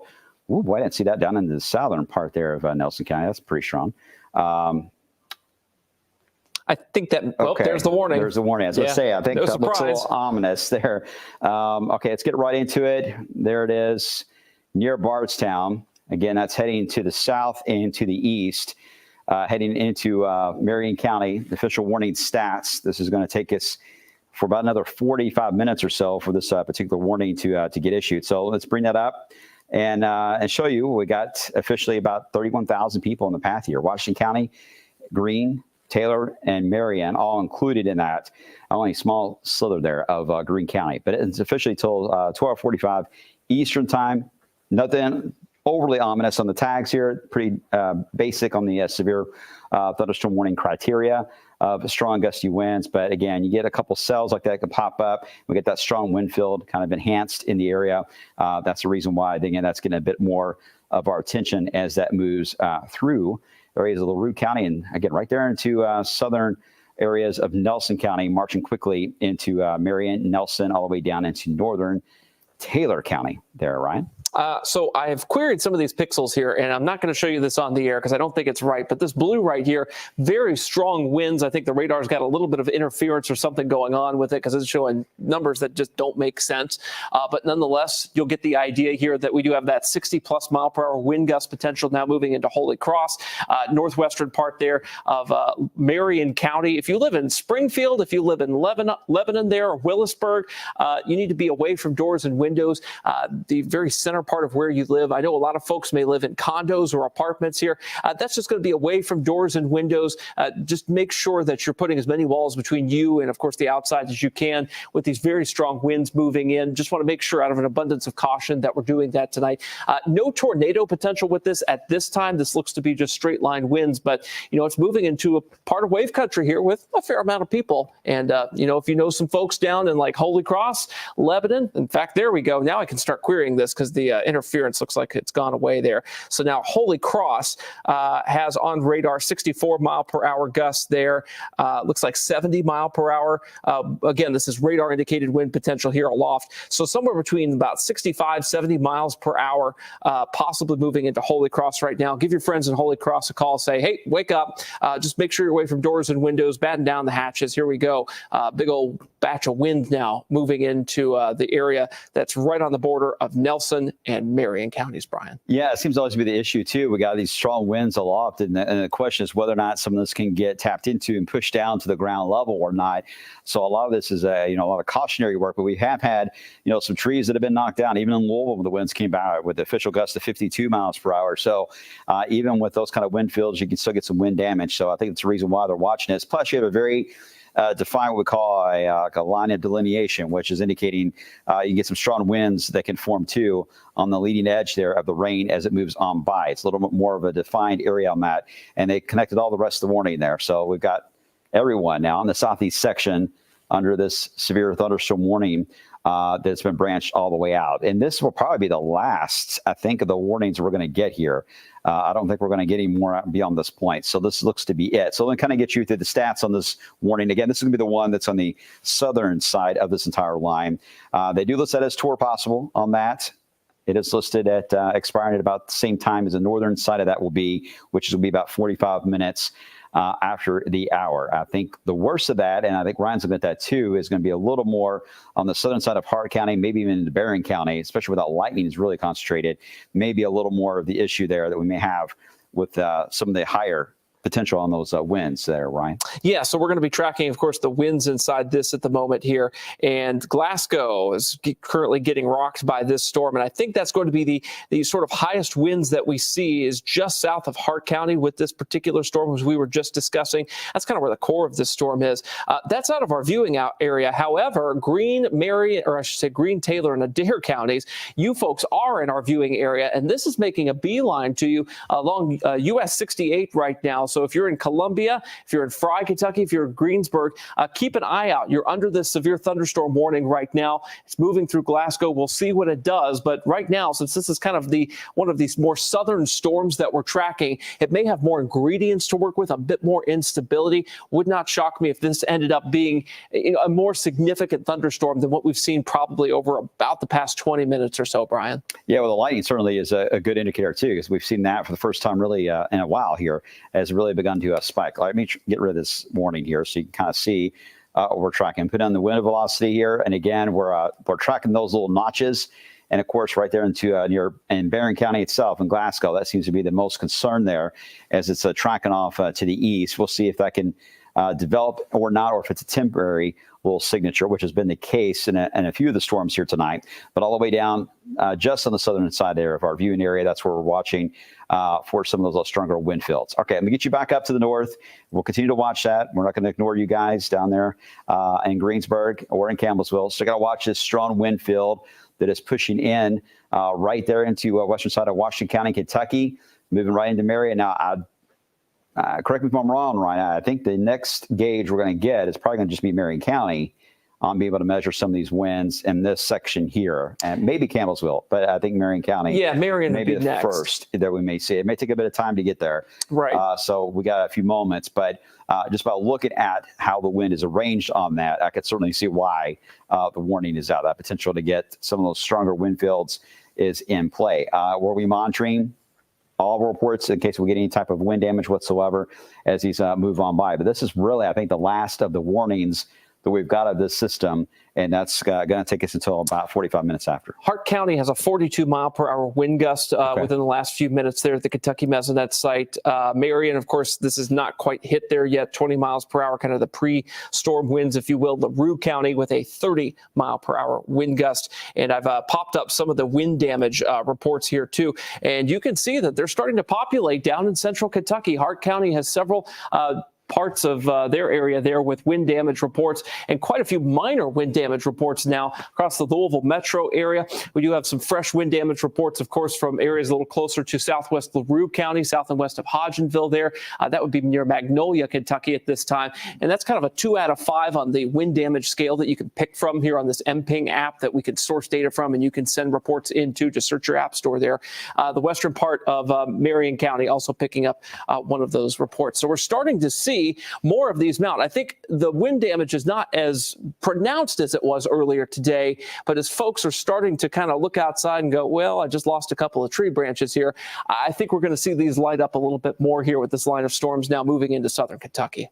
All right, and they've had a history, too, of producing damage on the southern side of that flank, especially. So I think that's the reason why they're kind of keeping a little bit of extra caution to that. And at times, this is trying to have a little bit of a blowing out that's happening along this. So this is still a very impressive, at least on the wind fields above the heads there, above the tree line. As we move into areas near the parkways and just south, that's the area to watch.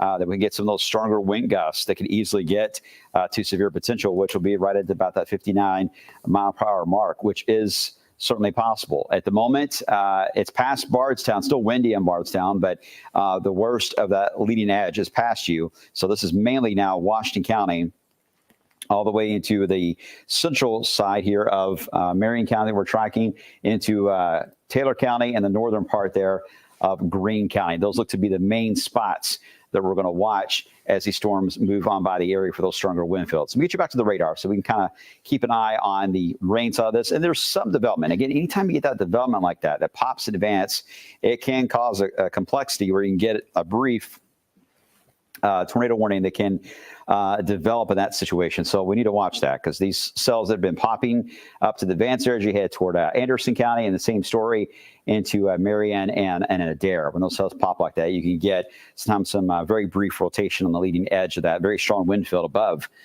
the storm itself. And there's still a decent amount of lightning. Lightning is a good, helpful tool as well. When we see a concentration of that, you could run into more problems with a strengthening or weakening if you see a lessening of the lightning. And that continues all the way down to Greensburg. In Louisville, by the way, in case you're wondering, Louisville's out of the warning status. In Louisville, it's just rain and some gusty winds, but Louisville is in the clear on severe weather. We can clear Louisville, we can clear Bullitt County, Clark County, clear Jefferson County, Indiana, Scott County. You guys are out of the woods on additional threat here on severe weather. It's mainly just heavy rain and some lightning and a gusty wind, but nothing to severe limits. It's all on the eastern side, Ryan. Okay, I want to just do a little round robin of damage reports I've just gotten in here. So we do have a roof off a house in Meade County on Knox Avenue. That just coming in from Kevin Harnett here. They're checking around in Radcliffe some more, too, to see if there's any sort of other damage. Nothing more than a couple trees down at this time. Nelson County reporting no damage at this time. Louisville, Jefferson County, we're now up to 39 49,000 customers without power. That is 9,000 more than when we started this evening round. So we've added a good chunk of folks, unfortunately, into the power outage count here in the Louisville area from LG&E. Bullitt County now reporting about 9% of customers out. And of course, Hardin County, about 2%, 1,100 customers out at this point. These numbers may expand a bit as more data gets cycled through that poweroutage.us clearinghouse system there, and we're able to see more of what's going on at the ground level there, Brian. And some of that, too, could be additional transformers that could be blowing with some tree limbs that have maybe broken and fallen. And again, we've had some additional wind at time around 30 miles per hour. Maybe that falls, and it can still lead to some additional outages. And in some cases, in Louisville especially, the way they handle the power grid, they have to sometimes shut down other sections to repair. So there's a lot of things happening there, but no doubt LG&E is going to be busy. It's going to be busy for the next couple of days. So give the crews some space there to get all this cleaned up over the next couple of days. All right. I'm sure we'll be telling you more about tree debris drop offs and everything else that'll be coming into play as we head past the Memorial Day weekend. OK, so heading up to the east again, this is our main area that we're watching right now for the strongest of winds. Still seeing a bit of that conglomerate there that's trying to form into Washington County, into Kentucky. Breathing this up, not seeing anything significant yet, but it's developing, a little bit of a notchness, if you will, wiggles to that line where we're getting some of those cells that are popping in advance that are trying to cause a little bit of that brief spin there. So that's where we're watching. I don't see anything alarming on that. I'm just kind of talking out loud of what I'm monitoring right now from that area. Okay, that was in Hart County. That's a report you had earlier, right, Ryan? Yes, I do believe so. Okay. All right, just wanted to make sure on that. Let me get you back into the radar side. And again, we're going to be tracking some very heavy rain. In fact, the rainfall rate has really ramped up there across Washington County there. So we may get close to flood advisory type level for parts of at least Marion and Washington County in Kentucky. We may see that here very soon as that line races there off to the south and to the east. So it may even be slowing down just a tad on the southern flank there compared to what we had on the northern side. Ryan? Yeah, so we'll continue to watch that. Of course, with the speed of these storms going eastbound at 55 miles per hour, you'll see that they're going to get out of here in a hurry. Lebanon, you're going to be affected at 12:19. Campbellsville, you guys are pretty much getting in on this as we speak, about 12:24 here. But once we head toward, it's currently 12:17 a.m. here. I think by 12:45, we're going to have most of these storms out of our area. We'll be able to clear all of our counties. So we're still hanging on to our very southern tier of counties here: Greene, Taylor, Adair County, and parts of Washington and Marion as well. Always good to the last drop on our southern Kentucky counties, but we're here with you until the end. That's why we do the jobs that we do here, is to serve all 34 of our counties, not just the Louisville Metro area. Okay, thanks, Ryan. Appreciate that. And yeah, you're right. You're just watching the last little gasp here of these warnings and cells in the southeast section. We've got our newsroom busy. They're constantly checking to see what is happening with some of the reports that we were getting earlier, whether it was rotation or a debris signature on a radar, or even some of the measure wind gusts to see if we got any damage, Ryan. Yeah. And speaking of that, as we live and breathe here, Radcliffe City on Facebook says, right now we have no confirmed tornado touchdown in Radcliffe City limits, but the fire chief is out surveying the area, according to Mayor Duval there. So we're still kind of, jury is out on what has happened down near Radcliffe, down near Vine Grove, but maybe as the sun rises tomorrow, we might have more clarity on that. Yeah, because we're seeing some images that we're trying to get confirmed on whether or not there was a funnel or some type of tornado that may have formed there into Radcliffe. We had that measured on the radar beam, and that was about an hour, 20 minutes ago.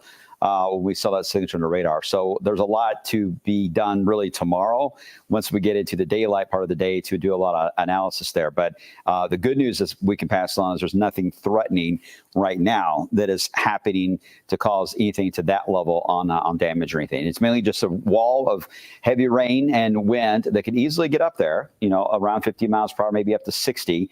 I haven't seen anything that's been too high. The highest I probably witnessed was down in our southern counties outside of our viewing area. They got over 60 miles per hour. This particular round, I think Louisville may be the highest. They came in at 52 miles per hour as those storms pass through. So, but we do have a few more gauges. These are passing through right now into Marion, Washington County. So we may get an update and get a little more ground truth on what is developing there as these pass on by. But as you've already witnessed, a lot of these reports are a bit delayed on getting into the area. If you're watching right now and you're wondering, in Louisville, turn TV on late at night here. While we're only covering severe weather here on the far southeast side here of Wave Country. The rest of the area has quieted down dramatically compared to what we had earlier. We started off with supercells, tornadoes are on the ground doing damage.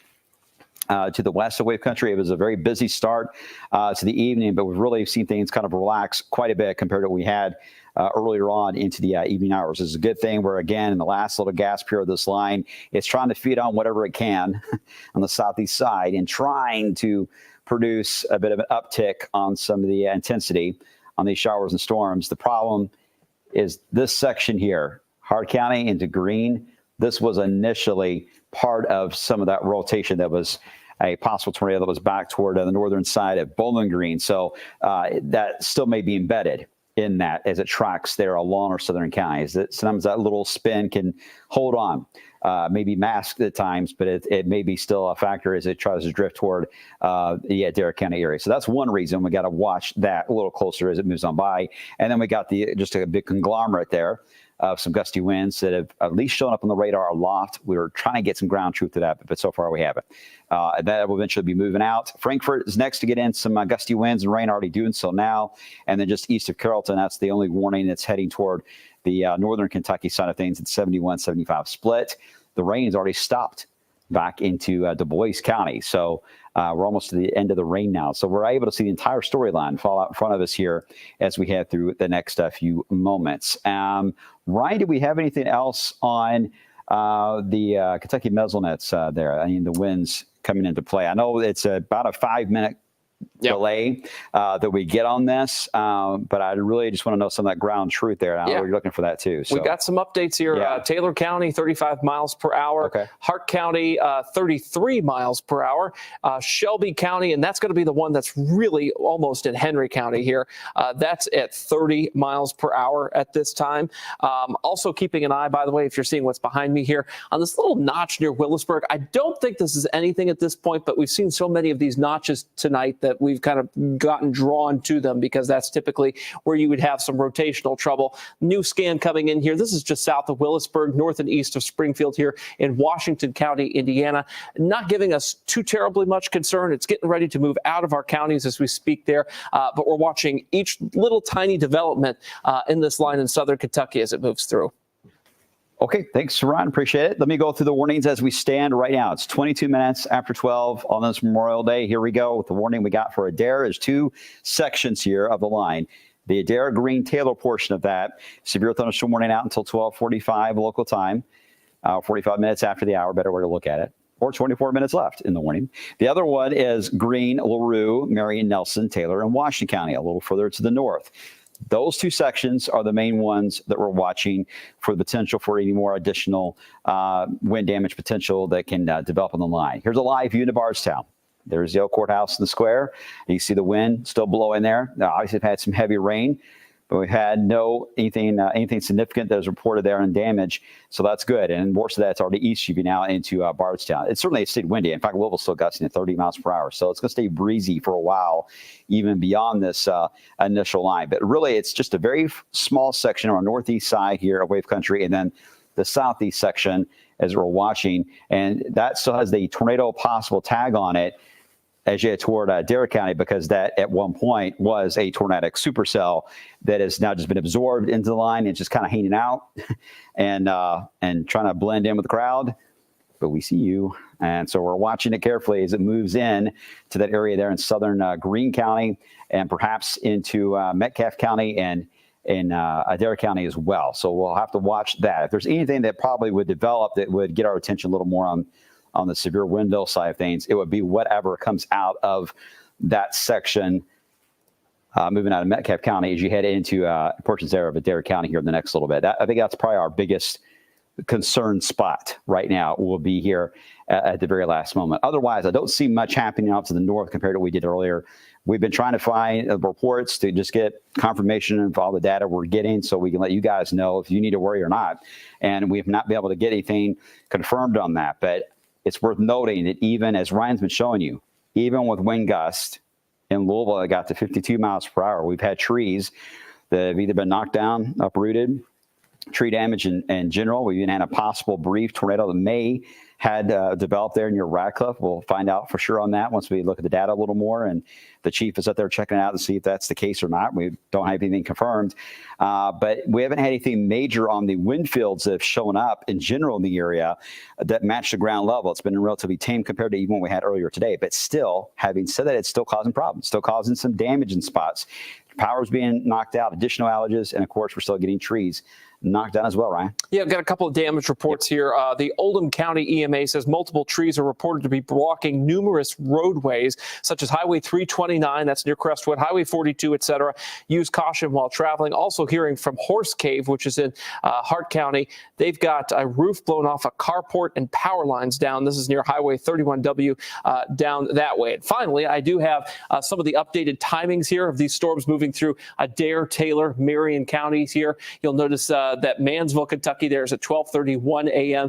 Edmonton down there at 11:30 Central Time, just because we're just south of where, of course, Eastern Time ends there and Central Time begins. But again, only about 20 minutes at most left on this here, and then we'll be able to let you probably go back to regular programming after that point. So good to the last drop. That's how we do it around here. Hopefully get everyone to bed, right? Yes, including us. Including ourselves. Would be nice. It would be nice. All right, but we still got to get through this. We're almost there. I know I feel like I keep saying that, but we've been at this now 3 hours for this this last round. So it's taken about 3 hours to go from really, it wasn't even in our area at that point. We jumped on in advance of it when those supercells in West Kentucky to give you a big heads up. So really, it's only been about a 2.5 hour ordeal to really get this from one part of the area to the other, which isn't too bad there, right? Yeah, brand new update on the tornado watch. They've just cleared a ton of counties out of that. So now it's just Hart, Greene, Taylor, Adair, Marion, Washington, Franklin, Carroll counties underneath this tornado watch here that would go for about another hour and a half. But I think they'll probably clear off these counties here probably in the next half hour and just do some cleaning up there. So we're getting very close to the end. And one other thing I just saw come across the wires here, Governor Beshear has declared a state of emergency for the Commonwealth of Kentucky to make sure communities have the resources they need to respond to today's severe weather event. Yeah, I'm sure a lot of us from the first round that we had, there was so much wind damage we had today. Just about every county had wind damage. I'm sure there was a lot of it, and maybe even around the Eddyville, Kentucky earlier too. Owenton, Kentucky, 53-mile-per-hour gusts just east of our county. Okay, yeah, it's right in the middle of the warning itself, so that is going to help get closer to verifying what they're tracking there on the northeast side of that line. That's really worth mentioning. That's still the same pocket of wind that came through Oldham County, really through Louisville, and then eventually into Oldham County and is tracked right into the Owen County area. So it wouldn't surprise me that it's still just kind of a little bit of a notch there, or at least a higher enhanced wind field that's kind of maintained itself for a while and has kept on going, and is now get the 71-75 split. All right, now as we get down to the south, and you're still looking at wind, I still think this is probably the better way to kind of just focus on what we're tracking when it comes to the storm tonight, is constantly looking at the wind fields, because that's the big story that we're having here tonight. And still seeing strong winds, at least above the tree line here. But the problem that we have in this section of Kentucky from Washington County, Marion, and Taylor is you guys are kind of in between radar beams. You're not exactly close to the one in Louisville, and they're not exactly close to the one in Nashville. You're kind of in between. So we kind of get sometimes a bit of a skewing there on some of the higher wind reports. That's why we got so many wind instruments at the ground level to help us out in this area of Kentucky, because of that challenge we have for the radar. But so far, Ryan's been listing off some of the speeds have been roughly 30 to 40 miles per hour there. So that hasn't been terrible, but still can cause maybe a few limbs get knocked down as they move on by. Moving off to the south and east. Ryan, do we have an update on, if you get a moment, on power outages? I know we talked a lot about Louisville, but I've been curious if this area of Kentucky has as central Kentucky hasn't seen an increase at all. Yeah, so I'm loading that graphic right now, and that map will show us, boom, that Washington County is now illuminated with 2% of tracked customers without power. Again, that's only 157 customers because there's only 7,000 tracked customers, but this is a low population area, very rural there. Beautiful spot, though, near Willisburg, Kentucky, and Springfield down there. Love that part of the country. You'll notice down toward Marion County, they've got about 17 customers out. Taylor County, this is just hitting you, so you're probably not seeing much yet. And then let's get back to LaRue, about 13 customers without power. Hello, Hart County, this is near Munfordville. About 1% of tracked customers, about 10,000 of you are tracked, but only 152 of you are without power at this time. So we're not seeing these big, giant numbers lighting up all over the place like we did not only earlier today, but a little earlier tonight, because, of course, Meade County stands out. They were pretty hard hit by the second round this evening. And, of course, Louisville, I just got an update on that. We're still sitting at 39,188 customers without power in Jefferson County. So, again, we've added about 9,000 customers onto today's already significant power outage from the first round of storms here. So closing in on that 40,000 number here, Brian. Yeah, and again, that's going to cause a bit of a strain on the crews. You may see a lot of trucks will be out and about the next few days coming from other areas of the Ohio Valley that may be coming to help us out, because there was quite a bit of tree damage that we had in the area. The most we've seen in a while into Wave Country. So I think it's going to be a bit of time. All right, a little bit of an adjustment on the warning. They're kind of just updating this. They've canceled Green and LaRue section of this on the northern side there, the little slither that they had. They cleared that out, but it does continue there for a small section on the southeast side. There was no tornado warning indicated on this, or tornado potential indicated, I should say, on this warning. It's moving fairly quick off to the east and southeast. Still got a wind gust potential. They could get close to about 60 miles per hour. Meanwhile, to the south, still have the other warning that's still ongoing. Both of these, by the way, set to expire in less than 15 minutes. So we're almost to the end of this particular round. They get you down to the one, though, that is located down across Greene County into Adair. Still a little bit of a notch. That's more still into Metcalf. I don't know if that's going to be anything major or not, or at least try to develop into something more than what is already out there. It's pretty unlikely. I think right now it's just a fairly broad rotation that's moving through the area, but that will likely stay right on the southern border, it looks like, there of Adair County as it moves off to the east. So, Ryan, this is likely one of those setups because of it being in the middle of the night, a holiday weekend. I think a lot of the damage reports that we likely got from this wave, we're just not going to get until tomorrow, a bit delayed. So we'll just have to keep you updated on this. But right now, we can tell you in the next few moments, we don't see anything overly alarming, which is good. Right. It's going to take until daylight to see some of this stuff, right? You know, some folks may have larger property kind of behind their house and they don't notice that, oh, shoot, you know, a couple of trees came down until daylight really hits there. So that's probably part of the reason why we haven't seen a whole lot of reports from these storms, at least in the last, half an hour as well here. With that, I'm going to put on the MPing damage reports here so we can get some of the latest from our citizen weather observers out there with the MPing app that you can download for your phone here. And we do have one minor damage report, kind of a 1 out of 5 on the scale there. Possibly some trash cans displaced, small twigs broken off, that sort of thing. This is going to be just south of Springfield there in Washington County proper. And then we were talking about earlier in western parts of Marion County there. That was a 2 out of 5 damage report. And also in western LaRue County, a little closer to Magnolia, Sonora, that area, with some minor wind damage down that way. So we haven't seen much new from these reports other than really near Springfield here over the past few minutes. And even then, that was, kind of that 1 out of 5 designation there. It's a great tool. I love we're able to get that stuff that you guys submit at home, and it really does help on getting some ground truth, because you can see at times it can be a challenge to get some of those measured wind gusts. So your reports do indeed help. The only thing right now that has any kind of spin to it is still located near Edmonton, as you head in the eastern side, not far from Metcalf and Russell County areas, heading right on the border there of Adair County. We'll be watching that. Also, maybe another small little notch that's near Columbia. Nothing overly concerning, but these are the kind of little items here that we need to just pay attention to as we head through the next few moments, as that kind of breezes on by at a pretty good clip. I mean, this is about a 2 to 3 hour loop, I believe. So this moves on by fast across the southern part of our viewing areas. This is the last, really, I think, of the potential damaging weather. We're almost out of the woods completely there as you move into Taylor County and into Adair County as well. Let me kind of get to a home view, kind of to show you the entire grand show here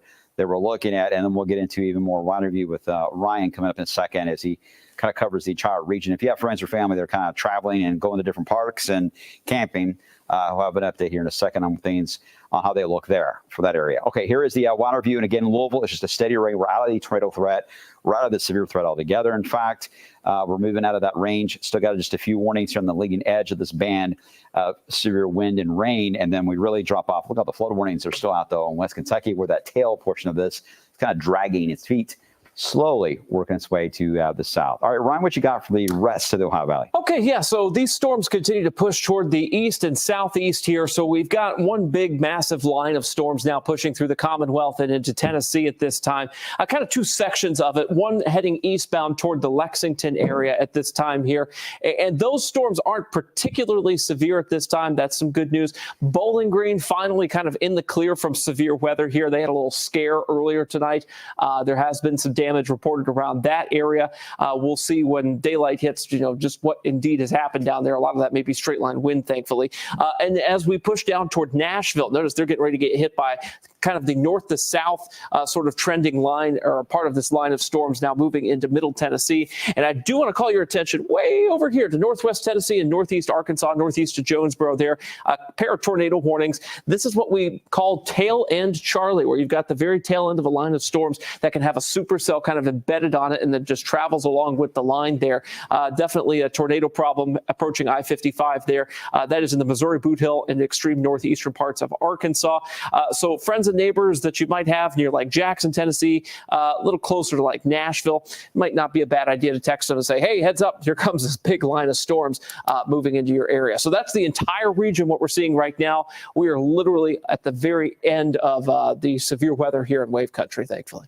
All right, and you guys were like, well, why are y'all so wrong? Because we still got a couple warnings. So I'll get to almost there. Almost there. Just smell the little slither right there in the southern part. But we want to make sure everyone's safe because we care just as much about anybody in Columbia as we do in Salem.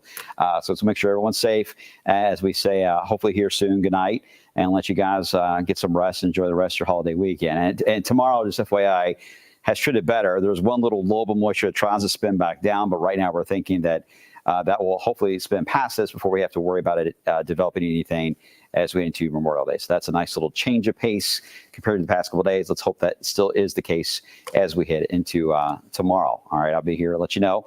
You can see it right on the southeast side. Again, that's the extent of that line. That's most of your lighting out there. Scattered lightning strikes carrying all the way back into southern areas of Indiana. A lot of rainfall, though. This has really been producing a decent amount. I'm not sure where we're staying on the rain total here in Louisville. It's probably nothing, I would say, too crazy because it has been moving along. But I'm sure it's still enough that it's going to cause some high water issues in a few cases. Creeks and streams, as I mentioned earlier, we've got flood warnings are out for Rough River and as well as for the Green River.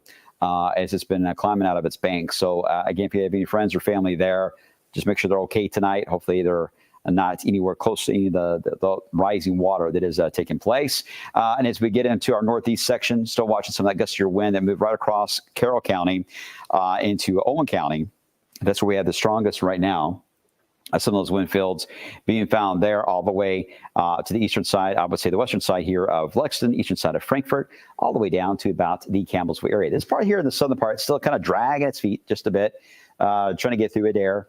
That's the last little section that we're going to be watching that still has the official tornado tag on it.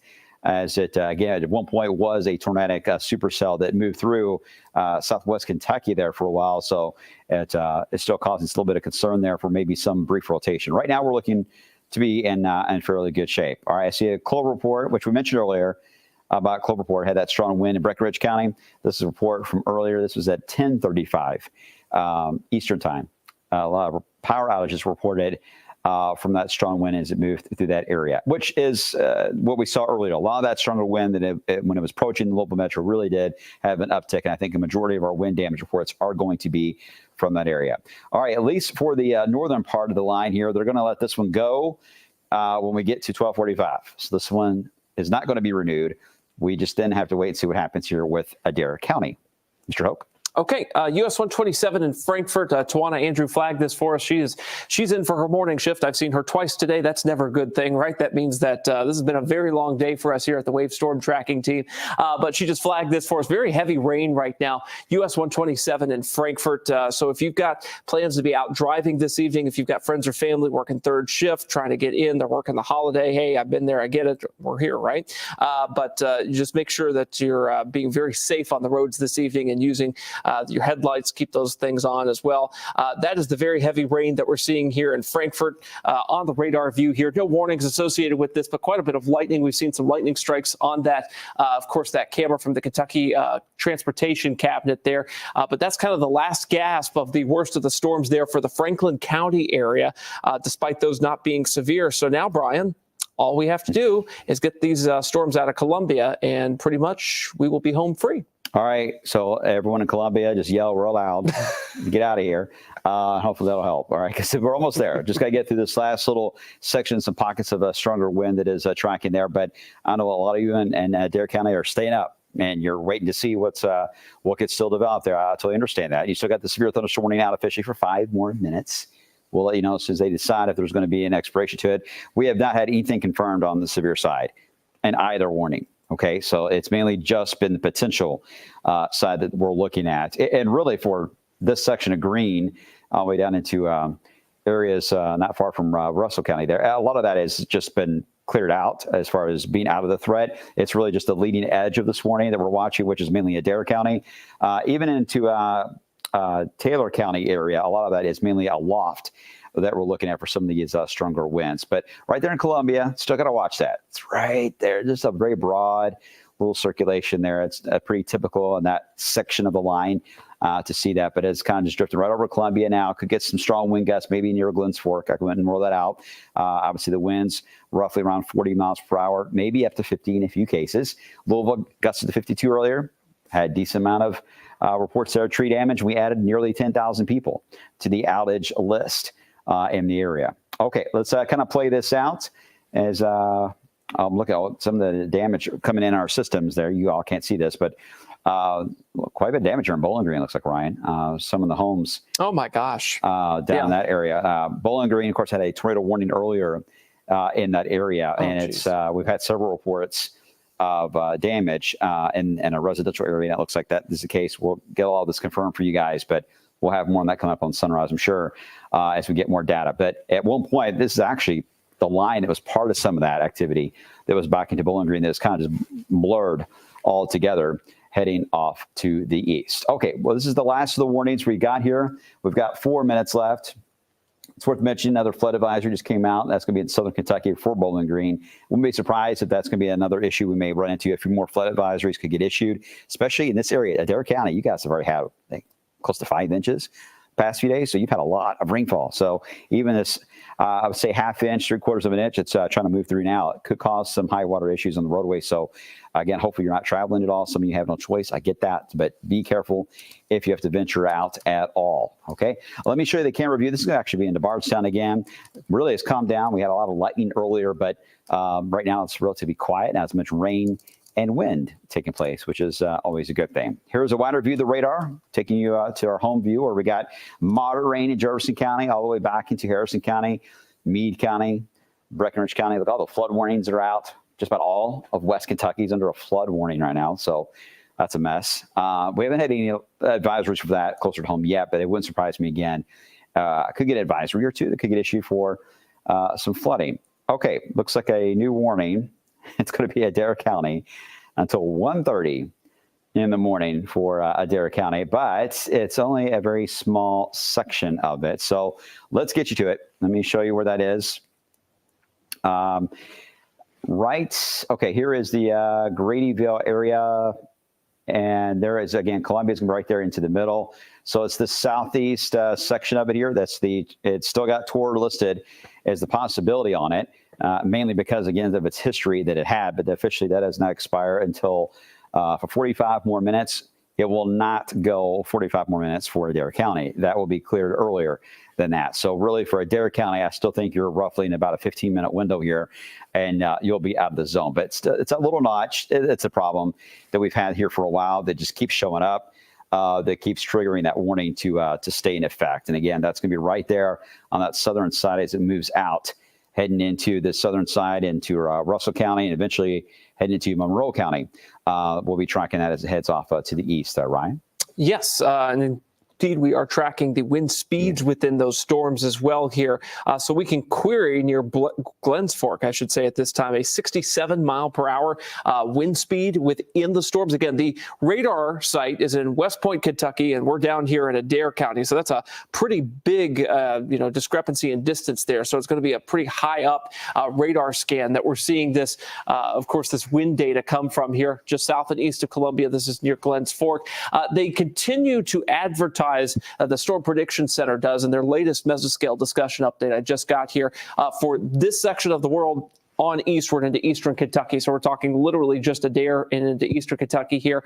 The environment is still primed for these spin-up tornadoes within the line here. You can see there's this little bit of a hazard to even call it a couplet, but it's just a little area of concern. I don't even want to say it's a couplet at this point, just where the wind's kind of kicking out underneath some slower winds just to the north near Columbia here. So we're going to continue to monitor that particular section of the storm, as well as one that's just east of Holmes, Kentucky, west of Dunville up here, just to see if that does anything. When we have these lines of storms that move through with the embedded tornado potential, you have to look for very fine, minute details in them. It's not as obvious as like a supercell tornado, much like we saw near Eddyville and parts of Dawson Springs a little earlier tonight, just north of that I-69 corridor there. So we'll watch this. Again, we are right at the tail end of this. This is literally the extent of our viewing area. Right here is just the rest of Adair County. So once Adair County gets into the clear, all of WAVE country will be able to be in the clear. Okay, and again, in Columbia, I know you guys are probably hearing some of the wind. If you are in that area, it's safe to let us know. By all means, you can get a hold of us on our social accounts, and we'll be checking that if you get anything as far as any type of wind damage there into Adair. I know it's around the fringe here above your area, but we need to monitor that as it tracks off to the east because, again, there's several different colors here, right? We don't have the definitive, just straight line wind type of signal that we've had for a while located up here to the north. Now we're getting a little more of the notches that continue to show up as you head across Adair County. That's the reason why that still has that tornado possible tag on it. We've seen that several times tonight. Doesn't necessarily mean that one is going to touch down. Just means that potential is there, and certainly got to take that precaution, right? So we'll monitor that as it moves on by to the south and to the east. I thought this was loaded. Hold on one second. Again, tracking. I don't know what the motion is on these. I would assume it's still about 50 or so. The motion on these is east at 50. East of 50. Okay. Okay. Well, I'm not getting. Let me see if I can get more data here. I think I may have. All right, there it goes. Now it's moving. Right there on the southern part, that is 50 miles per hour. That's going to put it out of the county line in about, I would say, 6.5, 7 minutes. It should be out of Adair County. So you're almost there. You're almost the other side of it. But still, I've got to keep an eye as we head into portions there of, Cumberland County will be down the road, but also Monroe County, Russell County, and right into the Metcalf zone. That is the zone we're watching for at least some of that potential, although Metcalf, you're about to be completely out of it. Thank goodness there's no trail signature near Cyclone, Kentucky. That's good. And as we head toward Greene and Taylor, you're in that warning. I don't really see any strong wind that is alarming for you guys. So I really think it's just the section there of Adair County that we're looking at. I don't really see Greene and Taylor being heavily involved in that, but we'll watch it because it isn't a straight line. It's kind of wiggled. So that's the reason why we got to, monitor that field as it moves on by. Still getting winds, it's at times around 30 miles per hour here into Louisville. So it is going to stay windy throughout much of the overnight period. All right, let's get you back to the home view and show you again where most of the stronger winds focused just on the very fringes here of WAVE country. One little pocket, that's a little bit more of an enhancement. Heading, that's not too far away from Danville, I believe, is where that is tracking. So that's south of Lexington, out of our area. And then also, again, that little pocket, which is still blotchy there in Adair. And that's the reason why it took at that tour tag there. Ryan? Okay, we're putting some towns on the map here and the times in which these storms will approach. This is very southeastern Adair County here, so this is a very fine small area that I have kind of marked here. All of these are in Central Time, by the way. Glens Fork, 11:47 p.m. In fact, that's right now. It's moving in. Barnett Springs in the next minute or so. Gentry's Mill at 52 past the hour down that way. Crocus, Kentucky, 53 past the hour. Dunville is going to be at 55 past. And, of course, Russell Springs, where my stepmom was born, 57, I should say, after the hour. That's going to be moving into Russell Springs in Russell County. Okay. Yep, that's the strongest that we see right now on the wind fields, moving through that zone.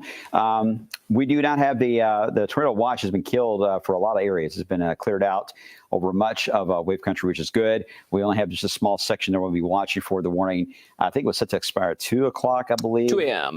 That eastern side, and maybe, I don't know if that was the same time or not for that Eastern Kentucky one. But either way, if you do have friends or family in East Kentucky that are traveling into the Lexington area, or if you have friends or family camping in this area, visiting, whatever the case is, still a severe threat that will likely linger. As Ryan mentioned, the Storm Prediction Center highlighted that may continue just a bit longer as we head into the overnight hours for perhaps an isolated case for a warning or two that could get issued from that wall there on the eastern flank. It's really calmed down. Adair County, Grayson, you guys are cleared. Hart County officially is in the tornado watch, but you're fine. You're not in any danger there. You're cleared from that. And Marion County, for the most part, you're out of it as well. And certainly Washoe County, Kentucky, you're cleared. I would even throw Carroll in that. So I really don't see too many of our counties, Ryan, that are hugely in threat. Yeah, just a point of clarification there on that eastern part of that tornado watch. Yes, the Lexington area is until 6 a.m. when that tornado watch expires. But again, you know, we're clearing these counties pretty preemptively here, and the National Weather Service will peel back on this quite a bit as well. But this will continue raging on eastward into eastern Kentucky tonight. So if you've got friends or family in the Lexington area, give them a text if they're up and be like, hey, storm's on the way here, and some of these are looking pretty iffy. But for us, this thing's wrapping up pretty quickly. You can here at the station, we can hear this constant rolling thunder. You can tell that we have the stratiform rain in the area, and we'll call it an inversion there because you get that rolling thunder sound. So you may hear that for a while tonight. If you have a dog that's very nervous with thunder like mine is, I totally understand. It's going to be probably a long night. Some of that rolling thunder. This will fade out. This is going to take a bit more time as these thunderstorms get further away from the main wall here of rain. They detach slowly but surely, and that just causes this section of rain to shrink down dramatically. And that will be the case very, very soon. And it'll happen faster on the northern side than it will on the southern side of that line. But that is still the main focal point. All right. Looks like they extended that warning out just outside of Adair County, but that's going to keep going with a possible tornado tag on it into southeast sections here of Kentucky as you get into Pulaski County, and on the other side here, really, as you get into southeast Kentucky. It's going to run into perhaps a few issues.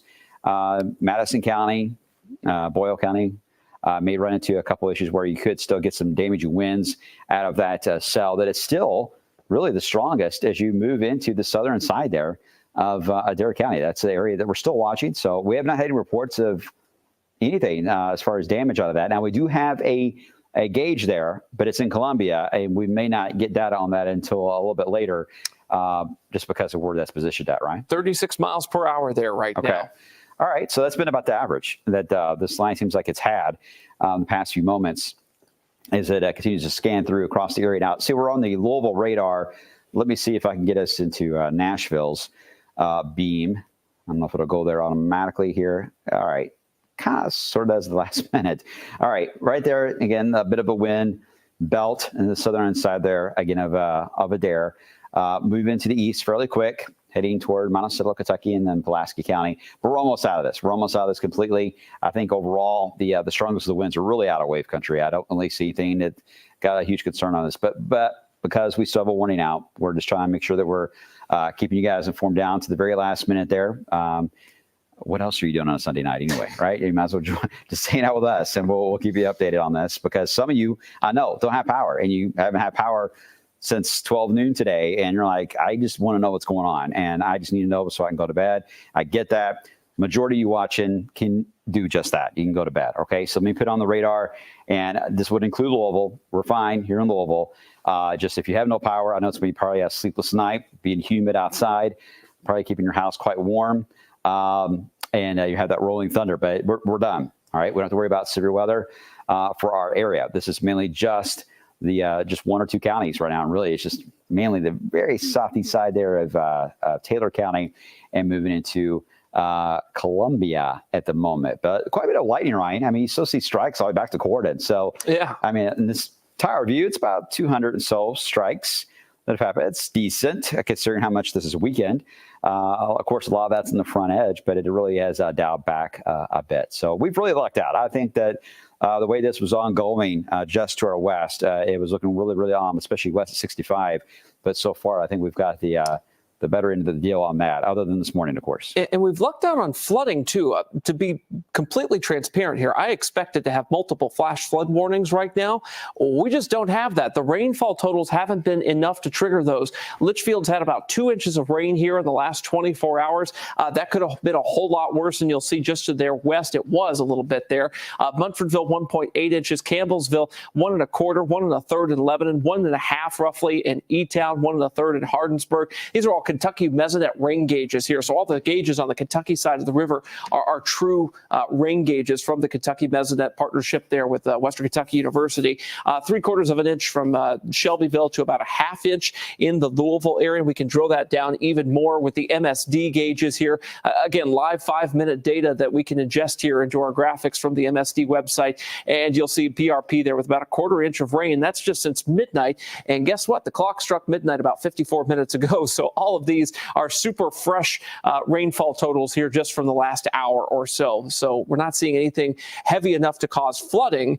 And I think we really dodged that bullet too, Brian. Great news there. All right, here's what we're going to do. We're going to go until the top of the hour, till 1 o'clock. So 5 more minutes. I think at that point, if we don't have anything that is overly concerning showing up into Dare County, I think we'll be fine. I think the bigger threat will be to the south and east of that particular spot. So we'll be watching here for the next few months. We'll get another 5 minutes. And I think at that point, we'll be in the clear. So just kind of heads up to our control room. We'll begin. We'll head you back over to programming again at the top of the hour at 1 o'clock. But for right now, we'll just continue to keep an eye on Adair as we still got that stronger wind moving in across that area, moving all the way to, again, Somerset, Kentucky here very, very soon. Hard to even tell the wind fields now just because we're so far away from the radar beam. We're almost basically in the Nashville spot here, so it makes it a bit tough to really pick out a lot of these strong wind belts to try to show up anything that's of interest. But let me at least get you down to the warning so we can keep an eye on it as it moves to the east and southeast there at about 50 miles per hour. Moving right over Columbia, and again, some gusty winds still being noted right over Columbia, Glens Fork area. We'll track that a little more to the south and east here very soon. I think it's only going to take just a few more minutes, and we'll be able to get that all the way to the other side here at Glens Fork. The amount of lightning is not overly concerning, too. That's really decreased compared to what we had earlier. But heading toward Montpelier and Joppa and Creecraft right there on 80 in Columbia. Still some very heavy rainfall taking place there. But again, this is moving fairly quick to the east there. And most of the wind is not even overly strong. Of course, this is pretty far from the radar beam. I think it's a little displaced where it is, but I think in general, we're still looking at the southeast side there. All right. Another report of power outages or wind damage that led to power outages. This is from 10:54. That was roughly about 5 minutes. And this is Irvington and Breckinridge County. This is about 5 minutes before, I believe, that particular cell was heading into Radcliffe. That we had that. So that probably a spot that we'll have to look at a little more definitively after this is over, to look at portions there of Meade County, Breckinridge County, and to northern Hardin County. I think that's a spot to watch. I think it probably was the most concerning of the nights. Yeah, I would agree with that. Yeah. And just to kind of give you some broader perspective here, Kevin Harned chiming in here with, just sort of some reference here. Dawson Springs and Bowling Green were likely the hardest hit towns today by tornado damage, and both were also hit in December of 2021. That is unfortunate trivia, but nonetheless, those communities have been dealt a blow twice now, pretty hard one within 3 years of one another. So I think that's pretty significant. You don't consider Western Kentucky to be a place that typically is Tornado Alley, but unfortunately, that's what we've seen climatologically over the last 2 to 3 years here, Brian. Yeah, that's something that a lot of people have been paying attention to. Everyone got nervous today when we saw Mayfield that was showing up with a tornado on the ground. And I think it was 3 times today that we had a signature. It was close to Mayfield anyway. That was a little concerning there. All right. So far, the strongest of winds, and I'll take us into a bit of a different view here. Hopefully it'll show up. But it's really going to be just south of Adair County. I think that's where your strongest wind. So it's just outside of wave country right now. That's where your concentration of lightning is right now for the most part, is going to be on that southern side of Adair County. Let me try to get back to a different pan here. Hold on one second. And again, that's going to be the very far southern side here that we're looking at some of that stronger wind field. And that's going to put you just out of really the Cumberland County area. Here very soon as it tracks off to the south and east. Russell County pretty much out of it as well. So we're almost completely clear on that side of things. But if there's anything right now that still could be strong on the wind field side of things, it would be there. It'd be right at that point as we head into southern areas of Adair County. Okay, here's what we're going to do. I think we're about less than 30 seconds out from the top of the hour. We'll send it back to programming. We're going to still watch this in Adair just to make sure nothing develops. If anything does, we'll make sure to break back in. We'll let you know. We're going to be monitoring it, so we're not going to just leave you abandoned on that. But the rest of the area, the severe threat has ended for the area. Ryan? Yep, and we've had no further reports of damage here. Thank you guys for trusting us. I know this has been a long day among 2 rounds of severe weather here. Been kind of a marathon for us, but your reports, your photos, if you've got any, send them into the WAVE weather app, and we'll be potentially able to show those on sunrise tomorrow morning. I know we'll have some more videos of some of the storms as they've moved through there as well. Just getting some new video, of course, from Magnolia, Kentucky. So thanks to all the viewers out there. We appreciate you. All right. Thank you, Ryan. Thank you, Tawana. Thank you, Kevin, who's on vacation. It's still helping us out with some reports. All right, so appreciate that. Thanks for trusting us. Stay safe. We'll have much more on the storm damage and reports coming up on sunrise starting at 4:30. We'll see you then.